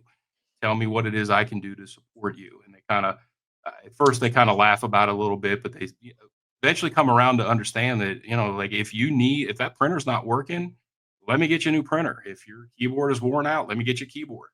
If you've had 5 heaters in a row, come in, sit down, just, have a seat. And that's right. Here's $20. Go get a hamburger and, I'll see you in an hour. Those kinds of things. So for us, it's building value in a position that has a lot of parallels, within our community. Got a lot of dealers out there that we compete for talent. So retaining the talent for us becomes building a job that is valuable, stands out amongst our competitors. And I would say, Ted, really everything they have just talked about on this entire panel is really what drives retention. You got to have that culture. All of the key ingredients that all of you shared, couldn't be more excited for this panel. And really, as we talked about at the beginning, so timely in our industry, right? We really want young people to see how valuable the automotive industry is. We build communities, and it's only through working in our industry with people like yourselves that we do it. So I can't thank you enough, all of you, for joining us today. What a great panel. Special thanks to Maureen Martin of Dinatron Software for moderating. John, Matt, Richard, Jaime, thank you so much. Great information. I took a lot of notes. Exceptional panel. We'll have to come back and do it again. We didn't have enough time. Maureen, if our audience wants to reach out to you at Dinatron for more information on a lot of the great things that you're doing around the industry, which we're hearing all about here on the Fixed Ops Roundtable. It seems like on every segment now. Maureen, how do we find and get more information from you? You're welcome to just reach out to me directly. My email is mmartin@dynatronsoftware.com, and I will absolutely get you in contact with one of our incredible team members, and we just welcome you. And honestly, we are very blessed by our dealers. Everyone on here, we'd be more than happy to talk to you about their personal experience. And honestly, that is, there could be nothing better than retention, and we are very blessed ourselves. So it's because of the relationships we have with our partners. So thank you so much. Very honored to have you all. Thank you on behalf of the Fixed Ops Roundtable. Thank you all. Thank you. Thank you. Yeah, and if you Everybody need a Dynatron reference, you can reach out to me too. Thank you, Maureen. You've been a great partner. Thank you. Yeah, they're partners. They're not vendors. Remember that. I assure you that. I can tell you, the guys on this panel, none of us want any vendors.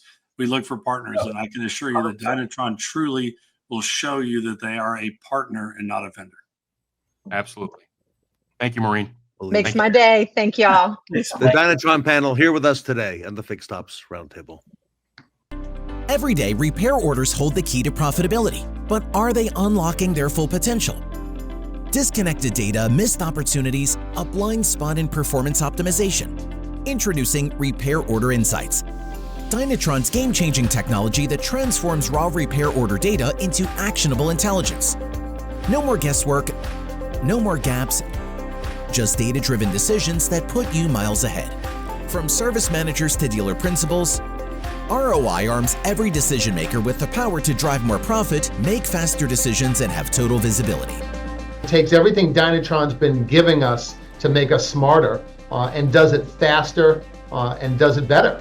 So, I think what excites me about ROI is that it's going to help us optimize more effectively our parts and labor pricing and give us viewership of what is fundamentally bringing down our effective labor rates in real time so that we can activate immediately. Time is precious. And the last thing I want is my service manager sitting in their office, pulling reports, dissecting numbers, when all that can be done for them and on one platform. So I know every dollar, every penny, every tenth of an hour is very valuable in the fixed operation side. And certainly with what's going on in our world and country and pricing and inflations and stuff, it's more important that we capitalize on everything. And the only way that I know to do that is to have the Dinatron partners at our fingertips and have the data. That's the only way. And now it's your turn. Are you ready to bring the future of repair order insights to dealerships everywhere? Let's go. Let's make an impact.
Wave tally ho to Mike Calvert Toyota up next.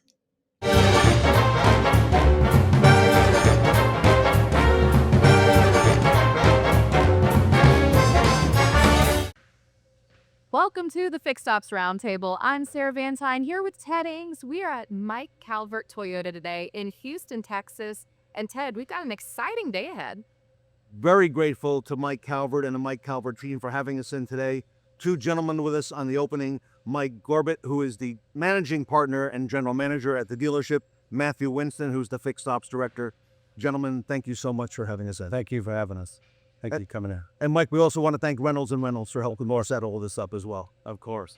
All right, so give us a little overview, Mike. What can we expect today here at Mike Calvert? I think we're going to talk a little bit about, where we were and where we're at, how we get there. Talk about our culture, our people, talking about our processes and passion. I think would be a good start. Matt, do you have anything you want to add to that? Yeah, thank you for joining us today and for recognizing us. We're happy to share some of our best practices and our success stories, on how we recruit and develop people, and how we utilize all the tools with Reynolds and Reynolds, and how they've been a good partner to us, and how we got started with mobile service and how that's thriving for us. Sarah, it was just last year that Mike Calvert Toyota became a certified dealer at the Fixed Ops Roundtable. That's right, Ted. And Reynolds nominated Mike Calvert Toyota for the Certified Dealer Award, and congratulations on all of your success. Thank you. Thank you. All right, so without further ado, we're excited to get started. I'm Ted Ings. I'm here with Sarah Van Tyne. We are in Houston, Texas at Mike Calvert Toyota. Sarah and I will be right back.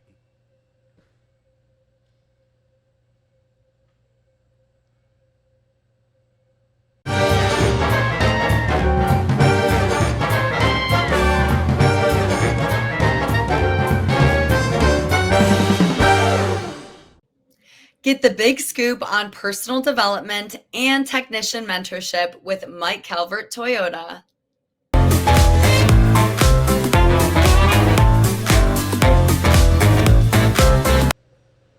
Hello, everyone, and welcome back to the Fixed Ops Roundtable. I'm Katrina Ness, joined by Sarah Van Tyne, and we are here in Houston, Texas at Mike Calvert Toyota. Sarah, it has been a wonderful day so far, and we've had a lot of great information shared. It has been, Katrina, and we're really excited about this topic we're going to be discussing with you today, talking about personnel development and technician mentorship. But before we get into that, I would love to have these gentlemen go down the line and introduce yourselves to our audience today.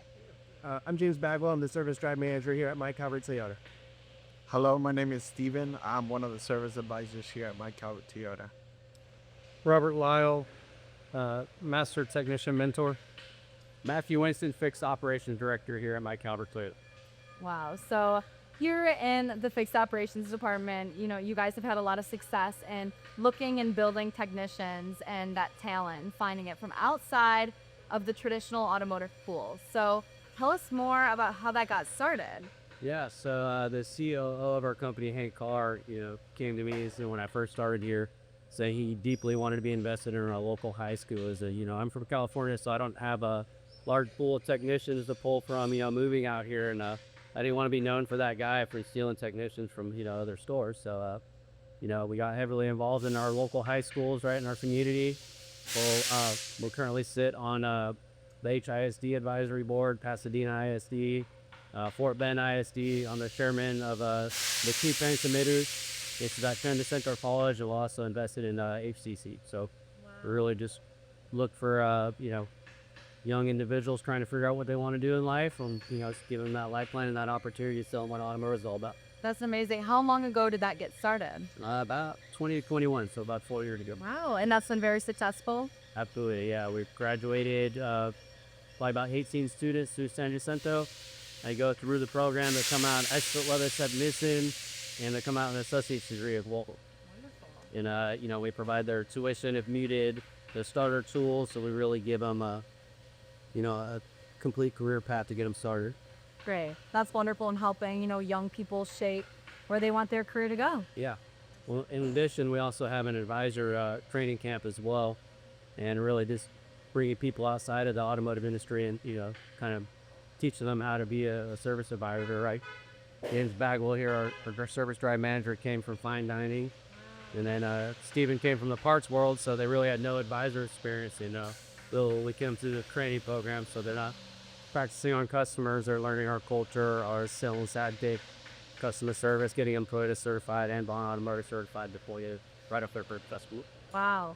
So if you gentlemen would tell us about how that experience was in that learning and training process. Yeah, very thorough. Matt basically has a really good game plan, playbook rather, of just things to learn, from not having any experience, any knowledge of the automotive industry, and really kind of lays the groundwork to be successful, right? You still have to apply all the knowledge that you retain, but he made it really easy to just kind of fit right in.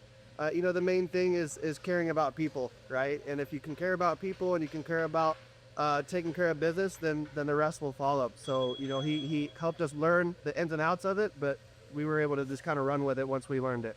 Absolutely. It's the customer service industry at the end of the day. So. Absolutely. Yeah. Well, and oh, go ahead. Oh, I'm sorry. No, just to mention a little bit on top of what he said, the boot camp training gave us as an advisor an opportunity to grow, learn, feel welcomed in a position to where we may not have gotten the proper knowledge from what we previously started. But I believe that's something that truly differentiates us as advisors. And when you start here is that once we go to that program, as long as we're customer focused, as long as we have the willing to learn and we're coachable, I feel like with that we're able to succeed in our positions as advisors. any other pieces to add? Well, and one of the things going across dealerships, and Katrina and I've seen a lot of different organizations as we've gone around the country for these pop-ups. But it's really the people in the business make the difference. So, what qualities? And I'll start with you, James. What qualities do you look for in someone who's never worked in automotive? Yeah, a really good question. Right, and it basically again just boils down to being customer service driven, caring about people, being able to be empathetic and put yourself in people's shoes, right? People are bringing in their cars and they're bringing in their vehicles with problems, right? We're here to fix those. And it's how you interact and how you basically solve and fix those problems that they have and how you're able to treat them how you would want to be treated. That really kind of sheds light on what we're looking for, right? A lot of our advisors that come from the restaurant industry or some form of customer service, business. And it all boils down to how you treat people, and we try to find the right people for the right position.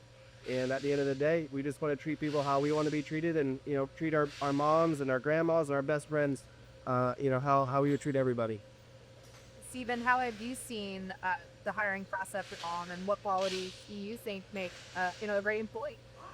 Some great qualities that I've learned and noticed from the employees that we get on board is the fact that a lot of them have a willingness to learn. They all under the positive attitude, very customer centric with the mentality of always making our customers first. I always feel like the technical stuff can be learned as we go, but as long as we have that ability to be coachable and trained, as long as we have that, which we see here in a lot of our employees, is what differentiates us from competition. And Robert, how have you bring these different personalities impact your? I see it overall as a teamwork, from the techs to the advisors to making sure that we get to the ultimate goal, which is customer driving out in a safe, repaired vehicle.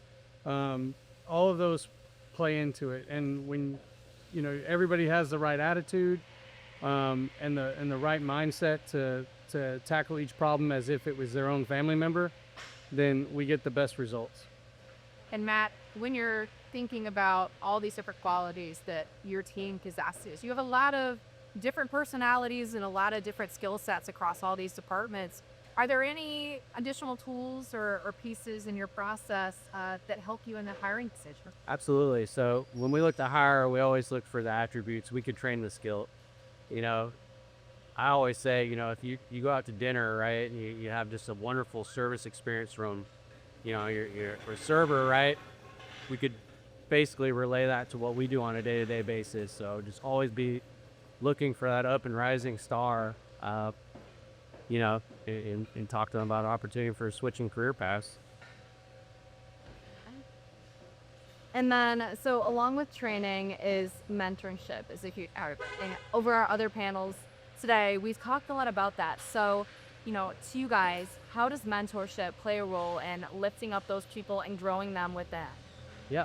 So our program grew so big, we had a technician, about 10 technicians that were students, from high school level going into college and moving in college. So our program grew so big that we were blessed to bring Mr. Lyle on. He was a Westbury high school instructor, so he taught, automotive students throughout high school. So we brought him on, and the mentorship goes through him. Wow. I'll let him answer that question. Yeah, Robert, how do you mentor others, and did you have any mentors in your past that helped guide you to where you are today? I definitely had mentors. My own high school automotive teacher was a mentor to myself. I ended up going back and teaching at the high school that I went through, but I am a product of the high school automotive programs. So I know how valuable they are and how they can change that student's life forever. It's one of those things that if you capture youth at an early stage in the automotive industry, what you find is that they grow for a passion for it, and they see how everything works, and they desire to learn more. A lot of times what happens is that high school student doesn't get a job in high school, and then maybe they get hired on right after they graduate, and they get put in the lube rack, and it dulls their sparkle. They don't see a pathway for them to grow. With our mentorship program, they're seeing that there is a path to grow. There is a direct path to basically moving up and becoming an expert or a master technician. And that's what, to me, that if we can train our own, you get the best qualities. You train them how those technicians, instead of getting bad habits from other schools. So as a whole, the mentorship program, it allows us to basically build from the ground up and not rely on other sources. Absolutely. James, Steven, any final thoughts to add? Lau wrapped it up, pretty well. We try to be picky with who we bring on board because we want to be the best, right? And it's those little attention to the fine details of things that really make us successful. And Matt's really laid down fantastic groundwork to ensure that we are successful and we have a really solid team. It's an incredible opportunity to be here with Mike Calvert, Toyota, Katrina Ness, and I will be right back.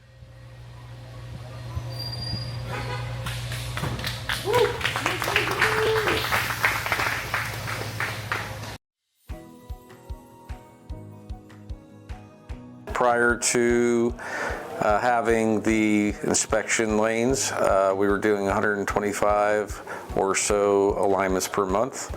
We're approaching 400 alignments per month now. Quite a return on investment. Most of the time, customers don't even know that their alignment is out. So now we're able to catch it before they start to notice any severe, pull to the left or to the right. And we're able to pick up accurate measures of their tire tread, whether or not the alignment's good or bad. And so it just gives the customer kind of a wondering of, oh, I had no idea. Thank you for telling me. And then go ahead and tell them, it's a quick, easy process. If you'd like us, to get the alignment corrected, we can.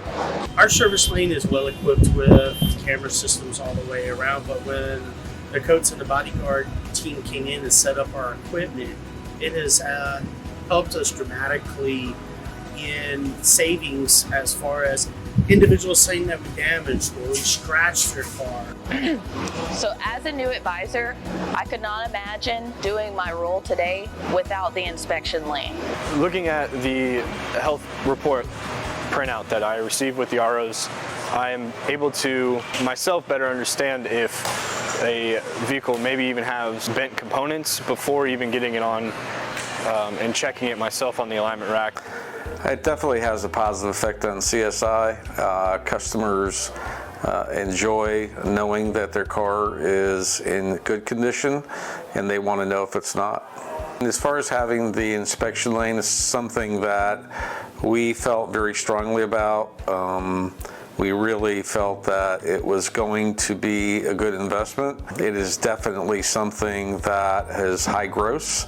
I would recommend it to any dealership that wants to make the investment, because you'll get your return probably in about 6 months.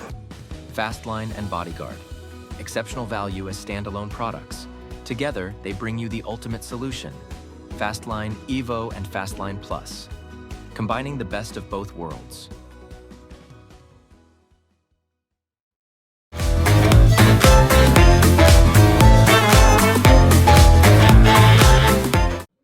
Point your peepers forward. Back with the best is the brilliant Brian Benstock.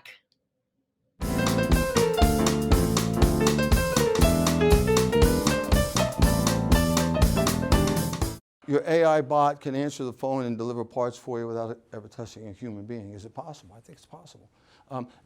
This Ted Ings, when we started out, this slide was $500 billion.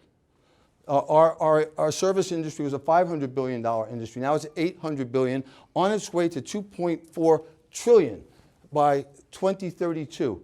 And in my world, that's tomorrow, right? It's gonna nearly triple. And 80% of that's going to the independents, 80%. I say opportunity. Opportunity is screaming. I'm sorry. It's screaming! There's $1 trillion sitting on the table. Don't tell anybody. Okay. And 80% of that is going to the independents. But why? Paragon is up here. I used to think our competition were these guys. And I used to flex. We're doing pretty good against those guys. But the reality is, when you looked up oil change near me, and I did that, and my marketer goes, boss, you got to go Honda oil change in Queens. I said, but that's not how people search. They search oil change near me. We don't exist. No other dealer exists. Oil change near me don't exist. This is what the independents look like in my market. This is an underrepresentation. The red is an underrepresentation. So no wonder we're losing 80% of that business.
Tip your top hats towards our next speaker, John Traver of Traver Connect.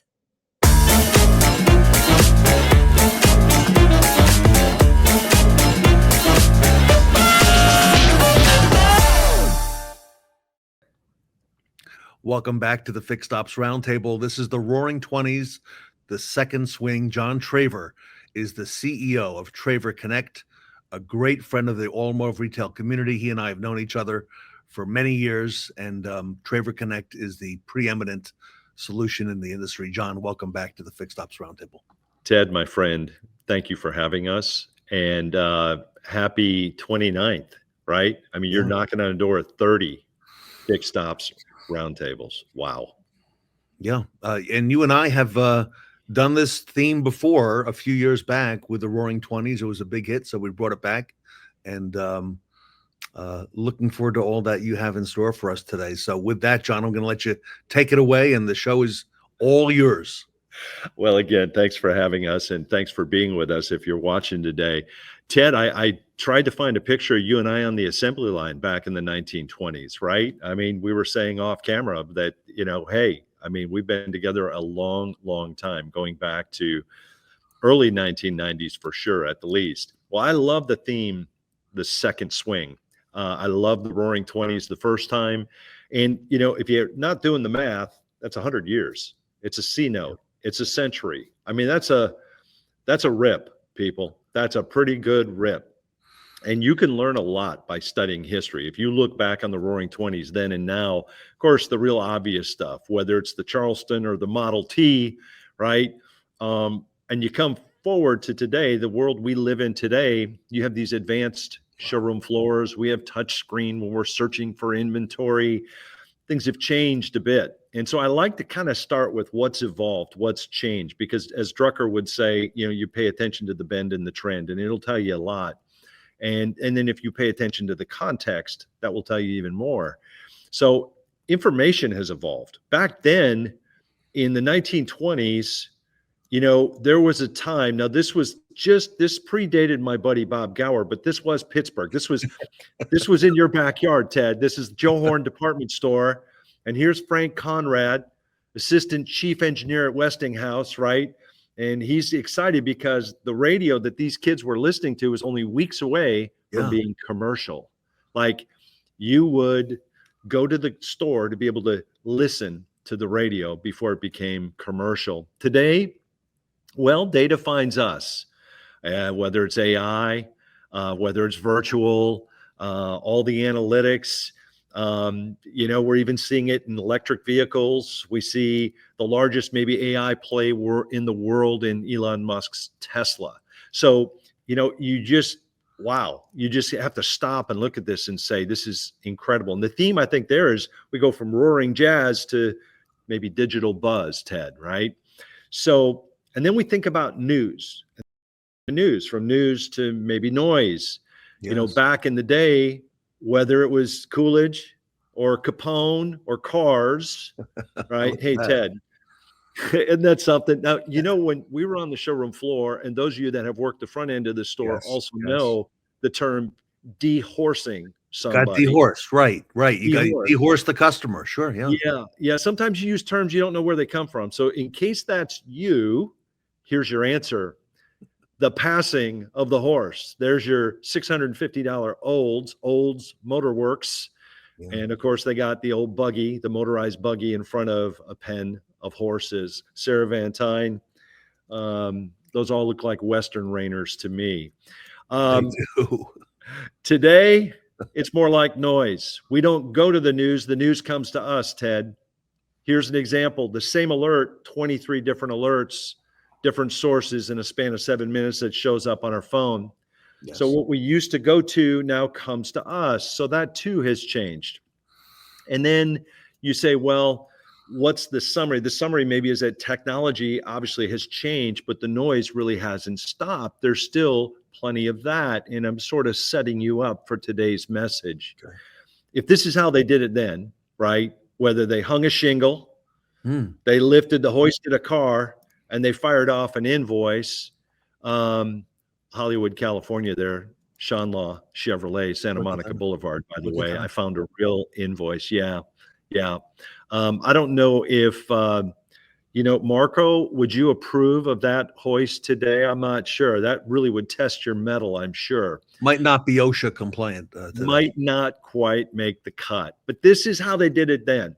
And of course, we chuckle now as we look at how Ruthian some of this stuff is, how simple some of this is. But before we throw the baby out with the bathwater, the real question is, well, we're in 2025. So John, what do you have that might help us get deep into the next 100, right? And what I would say to you is this, as Lombardi said in 1966, gentlemen, this is a football. He said that after they had lost the championship game to the Eagles the year before, and they were leading in the fourth quarter, he knew he had to go back to the basics. I'm going to kind of do the same thing with you today. There are really 3 winning traits that you will find in any organization today, whether it be retail or it be OEM or it be vendor, that they have going on. And you'll find these 3 happening in these organizations. One is they've done a really good job of identifying the roles that need to be played in their organizations. Ted, as Ford has evolved, think about how the roles have even changed for you as you've pushed this show and you've taken it on the road and the different things you've done, who you've partnered with. The roles have evolved. Dealerships are no different. Vendors that are aligned with dealers as partners are no different. And you need RPRS. What is that? That's the old Jim Collins, right person in the right seat.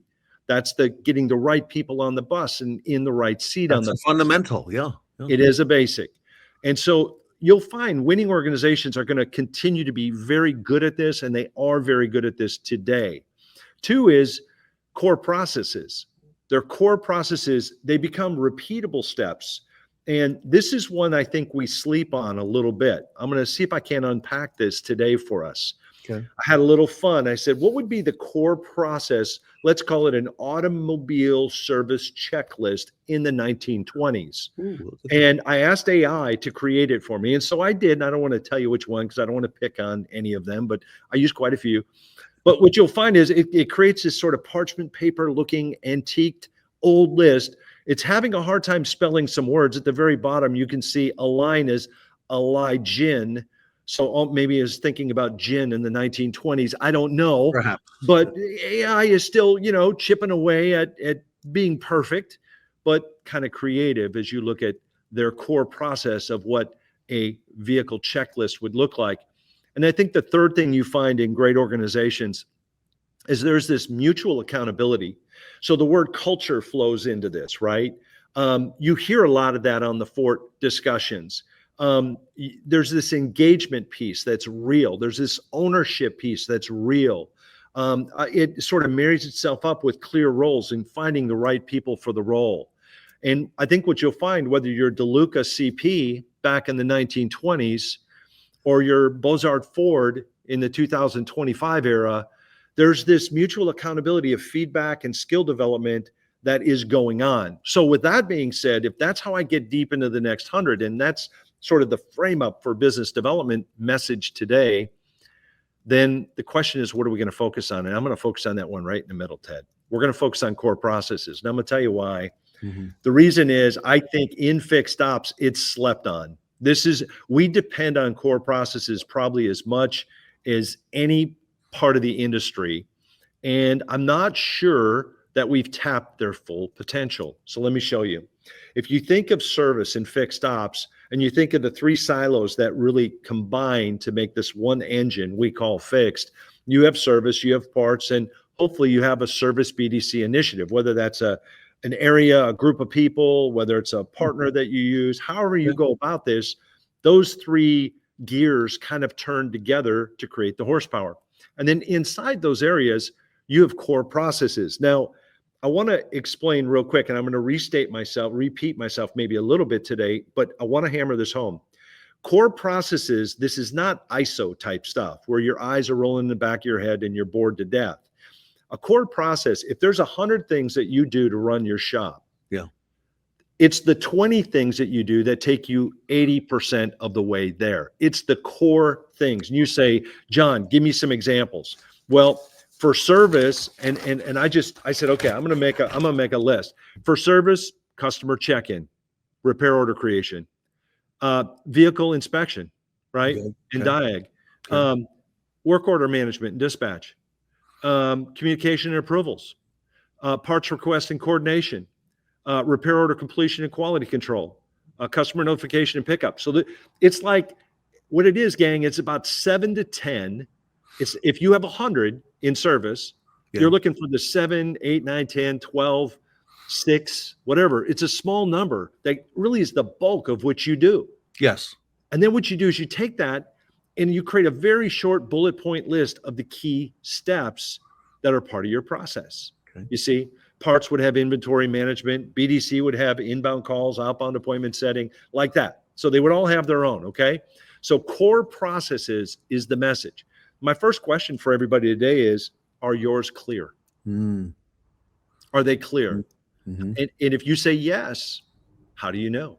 If I came in and visited and asked a half a dozen people, would they all say pretty much the same thing? If so, great, you're on your way.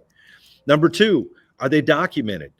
And this is the 20/80 rule. This is, and it's not hard. It is not hard, but as part of business development, everybody's got to know the playbook, right? We're about kicking off the football season here in September, and all those teams are running playbooks. And I can tell you who's going to win the Super Bowl right now. It's the team that blocks the best, tackles the best, catches balls thrown their way, doesn't turn the ball over, plays good defense. That's the team that's going to win. They have a playbook, and they're going to execute against that playbook. That's part of being clear, having the right people in the right seat, and then they can execute. I'm glad I don't have to ask Shon Kingrey this year who's going to win. Shon, what you'll find is Shon is full of wisdom, and what he tells you about the Green Bay Packers is 100% true. Okay. You can take that to the bank. Okay. Yes. So hold on. Let me adjust my cheese head here. There we go. So the third thing is sometimes we know these first two are yeses, but we get to this third one. Is it known to your internal teams? Yeah.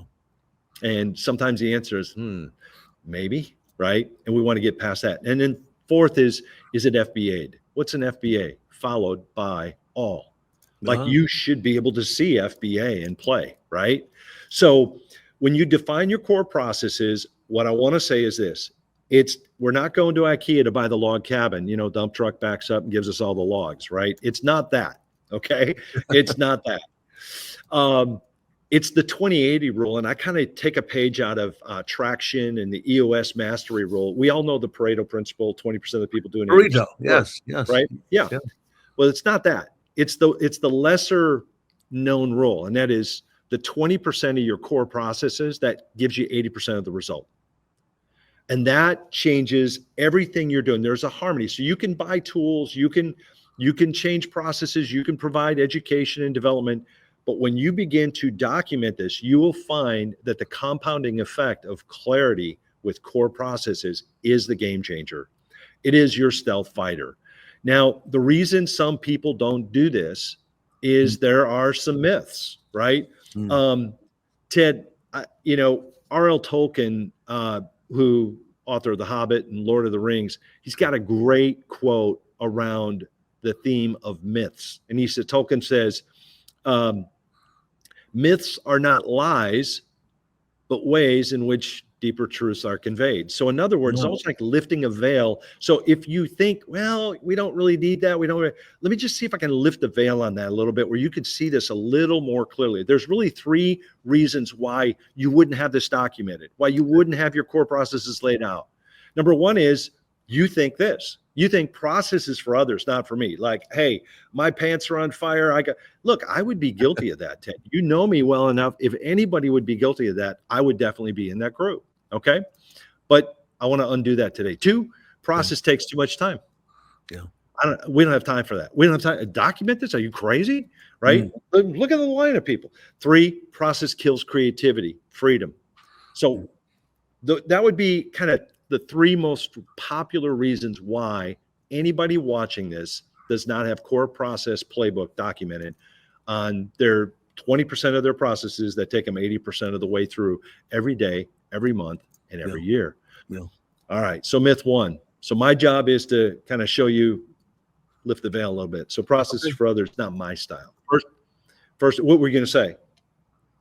I was going to say that some of the best dealers, and I think of Ed Roberts, our friend, of course.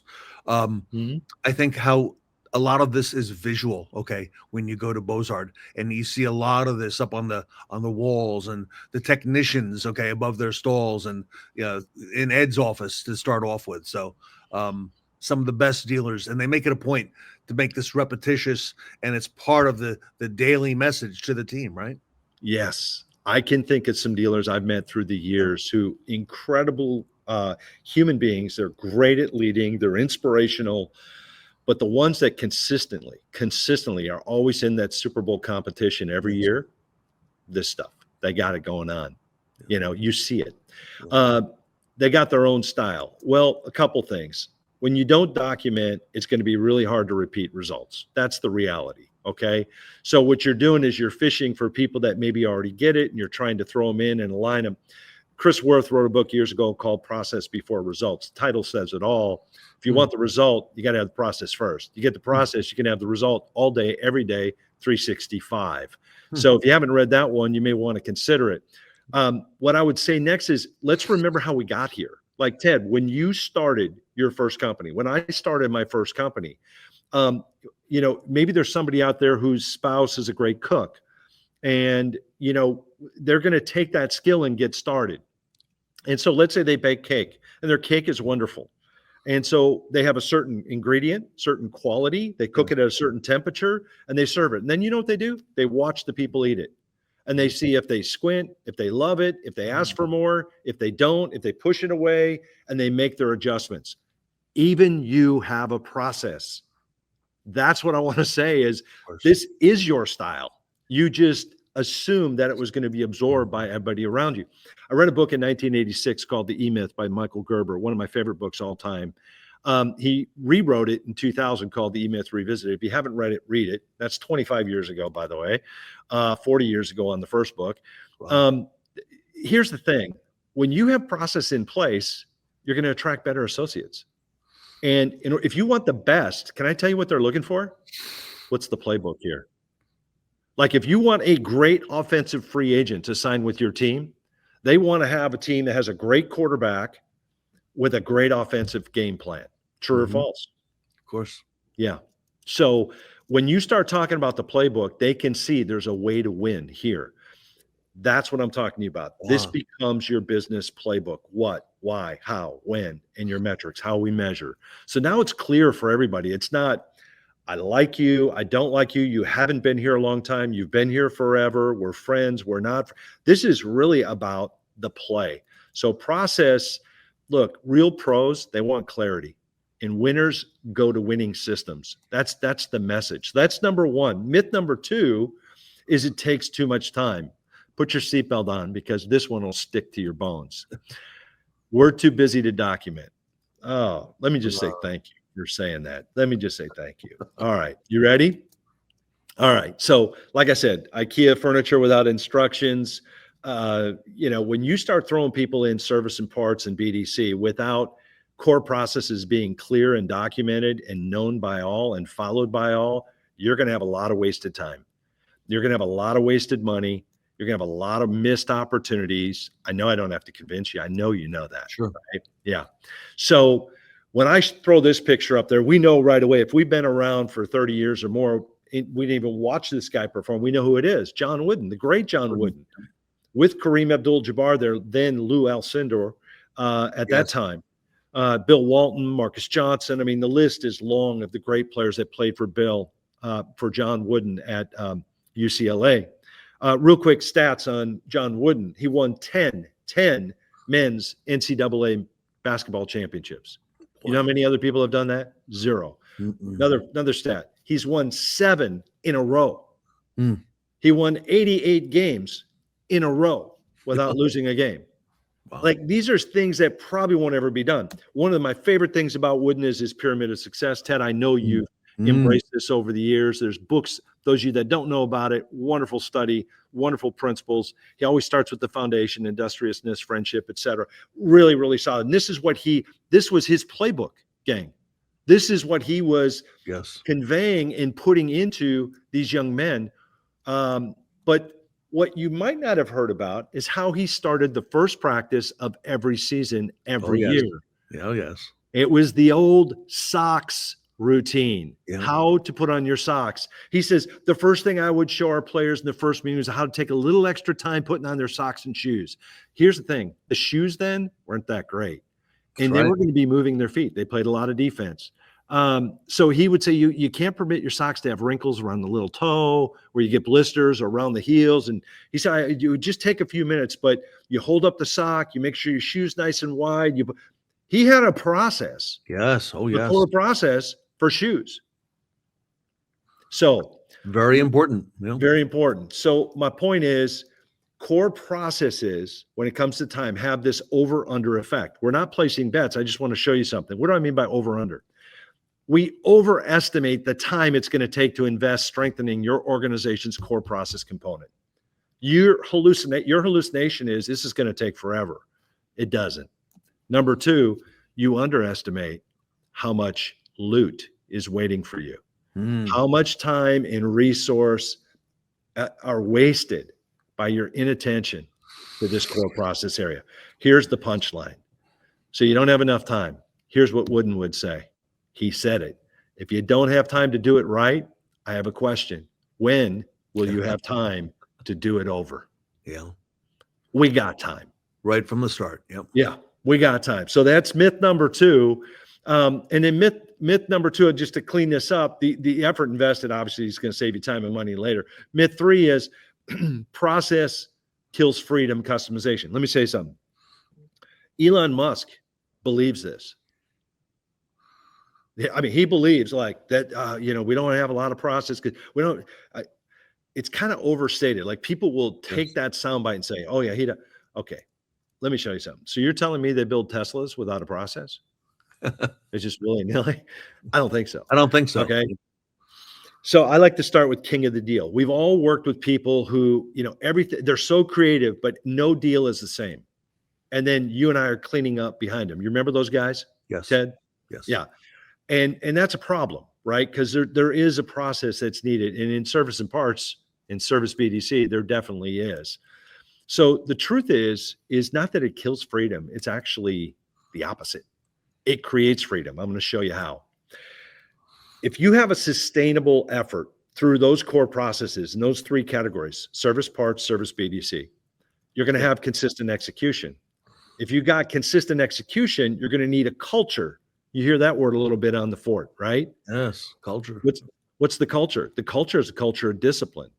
And we've talked about this before. We've talked about good to great and the culture of discipline that evolves, that creates freedom within a framework of responsibility. So you get the 4 or 5 steps, and then your exchange with your people becomes very powerful.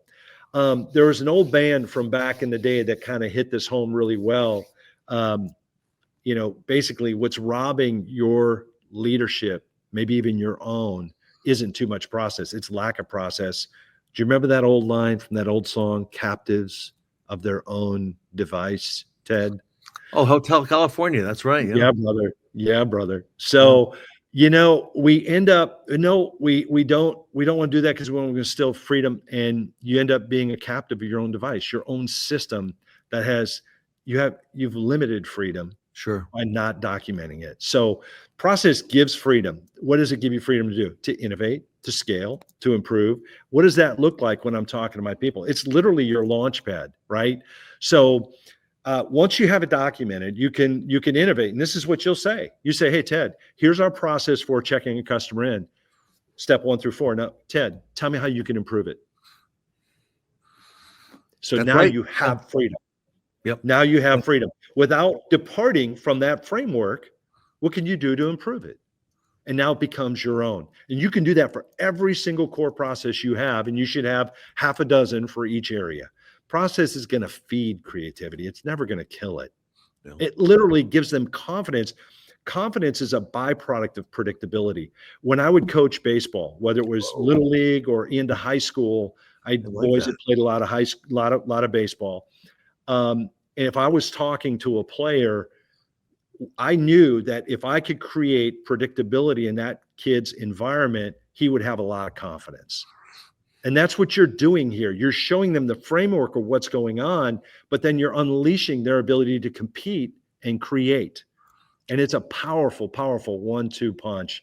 And it also anchors people to their environment. Like, I love working here. I love being part of this team. So there's really 4 summarized benefits. I would say number 1 is you're going to attract the best talent. When you have a good playbook that's you've taken, and you're in the interview process, say, look, we have our processes, our core processes laid out. You're going to learn them. You're going to see confidence in the interviewee right away. Okay. A players, they want winning systems. 2, you're going to achieve growth faster. It takes you less time to get there because now you're replicating what works. You can scale seamlessly. So as you grow, you can add people that execute. 3, there's a reward, and it shows up in the bottom line. So you got less waste. You got more focus because you get there quicker. You got leaner operation. So like the chase for AI is a chase for leanness, right? They're trying to create consistency on an inbound call. Now I'm referring to in this case, right? Yes. Fewer mistakes, less cost. Okay. Now, is that the only way to get there? No. 4, outpace your competition. You become proactive. You're doing it before you need to do it. You're predictable. You already know what you're going to do. you're always a step ahead. Very hard to compete against a dealer or another partner who already has embraced core process in their environment. One of the areas I think that would be a great resource to anybody that's looking at improving on this would be EOS has kind of a 3-step process. Basically, identify the core processes, 7 to 10 of those per department, right? 2 would be document, right? So real brief, 6 to 10 bullet points. And then 3 would be package it up and everybody FBA, right? Followed by all. Start rolling it out, educating and developing. That's it. You have that, you have a completely different machine. And what it sounds like once it's in place, Ted, under the auspices of people that have benefited from business development in this dealership, is they'll say stuff like, now that we have clear core processes, my team runs itself. We lead, right? It's this, the business isn't running you, you're running the business. And those are 2 very different places to be. Yep. Core process, that's your secret weapon, right? Every breakdown you got today, tomorrow, next week, it's a process problem at its core. Is it part of your core processes? Take a look. Lead the team that can say stuff like this. Hey, here's the process. Ted, tell me why you're not following it. Very simple. Now I got feedback, right? As long as he's within, she's within, then they're creating and adding to it, but make sure we're following it. Winning teams, they iterate this stuff. They're continually improving. So my friend, very nice. Core processes for all things biz dev, brother. Yeah. We're chasing it. Experience matters, John. Yes, it does. That is our guiding light. That is our mission, making it matter, whether it's we're working with our own clients, whether we're working with the customers of our clients, or we're working with our own teams, Ted. That's really the game.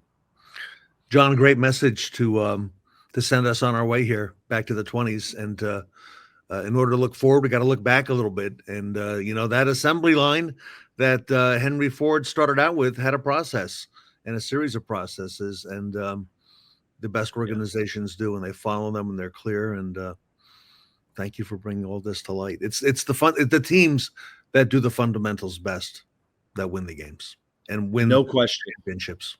Yeah, no question. That Model T in the 20s, it started in the teens, and by the late 20s, that thing got sunset and they were moving to the next. They followed this stuff here that we just talked about. Look how far we've come. Yes, I know it.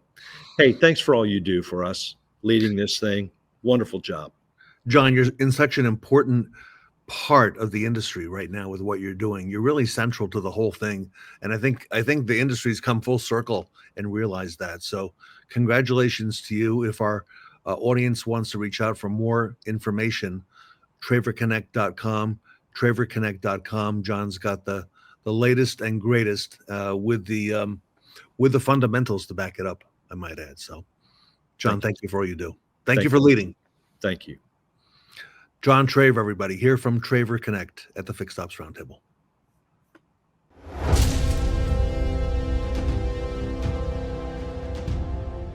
Creating solutions for automotive business development has somehow stuck with me throughout my 40-year automotive career, including today, where Traver Connect's vision for creating business development results for your fixed operations, it continues to evolve. The one thing that has been constant perhaps is the change because of the industry, because of the customer, because of technology. Our mission though here at Traver, it's simple. In fact, it fits on a t-shirt, and the mission is 2 words: experience matters. I've had the privilege of working alongside John Traver for over 3 decades. His original vision was creating both the BDC and BDM models for the industry. Was one of his earliest works. It actually made a cultural shift in how the industry did business for the next 30 plus years. Like many of you, I was introduced to Traver as a client and was looking for that game changer to elevate my business. I learned over time that big wins didn't come from overcomplicated strategies. They're won on the front lines by consistently executing the basics. To accomplish that, you need the right people who have the time and are equipped to do the right things. What has changed, though, are the market conditions. Technology has evolved, customer interactions are more complex, and expectations have never been higher. Your customer experience today drives your revenue tomorrow. But with these changes come challenges. Catching every call, securing service business before it's lost, offering conveniences like pickup and delivery, or engaging AI to ensure the right conversations happen at the right time. Our experience matters. We're here to help our retailers pivot successfully, whether by doing it with them or doing it for them. The team we've assembled is obsessed with getting results, partnering with integrity, bringing a can-do attitude to make the customer, you, and our experience truly matter. At Traver Connect, building solid and lasting relationships starts by making every customer interaction seamless.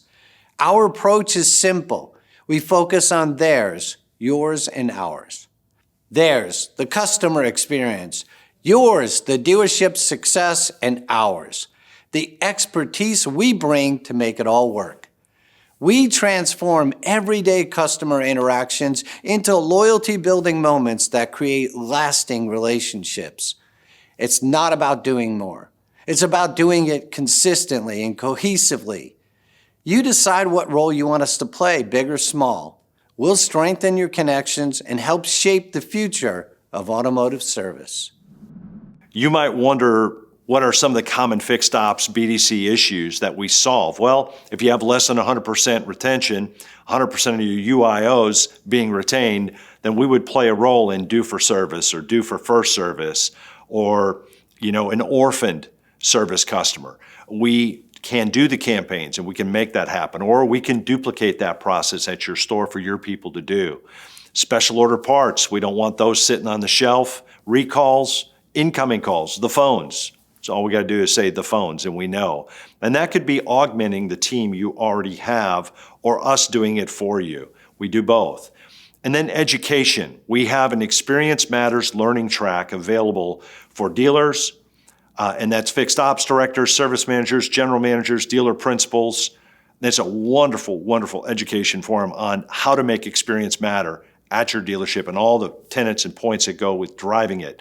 And then we have a learning track separate for BDMs, and then we have a learning track for those new agents that are starting in stores. We do that remote, of course. So multiple ways that we are developing a learning track for Experience Matters. Today, we can support nearly any scheduling tool. We can poll, we can integrate to any dealership management system virtually, and we have created some of our own AI solutions that we use as middleware, supporting status calls and things like this. As margins have tightened throughout these tricky markets that we're navigating together, I believe having the right partnership to deliver essential business development results is the equivalent to having that play that grabs that next first down day after day after day for your dealership. So we'd love to learn more about your business development needs. Give us a call, please. Let's draw up your playbook together.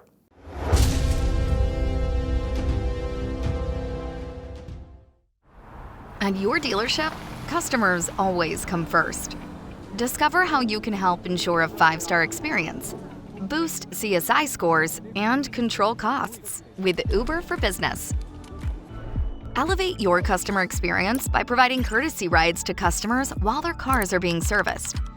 Use Central to request an Uber ride for your customer. They'll receive an SMS to track their trip. For repairs that might take a few days, provide a voucher with Uber credit that can be used on rides.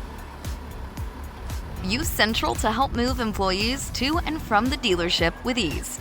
Provide white glove service with vehicle pickup and drop off during service or maintenance appointments. Transport parts straight to your service bay using the parts delivery feature on Central. Uber for Business helps you optimize costs and improve operational efficiency, while taking your customers' experience from good to great. Join thousands of auto dealerships using Uber for Business today. Learn more on our website.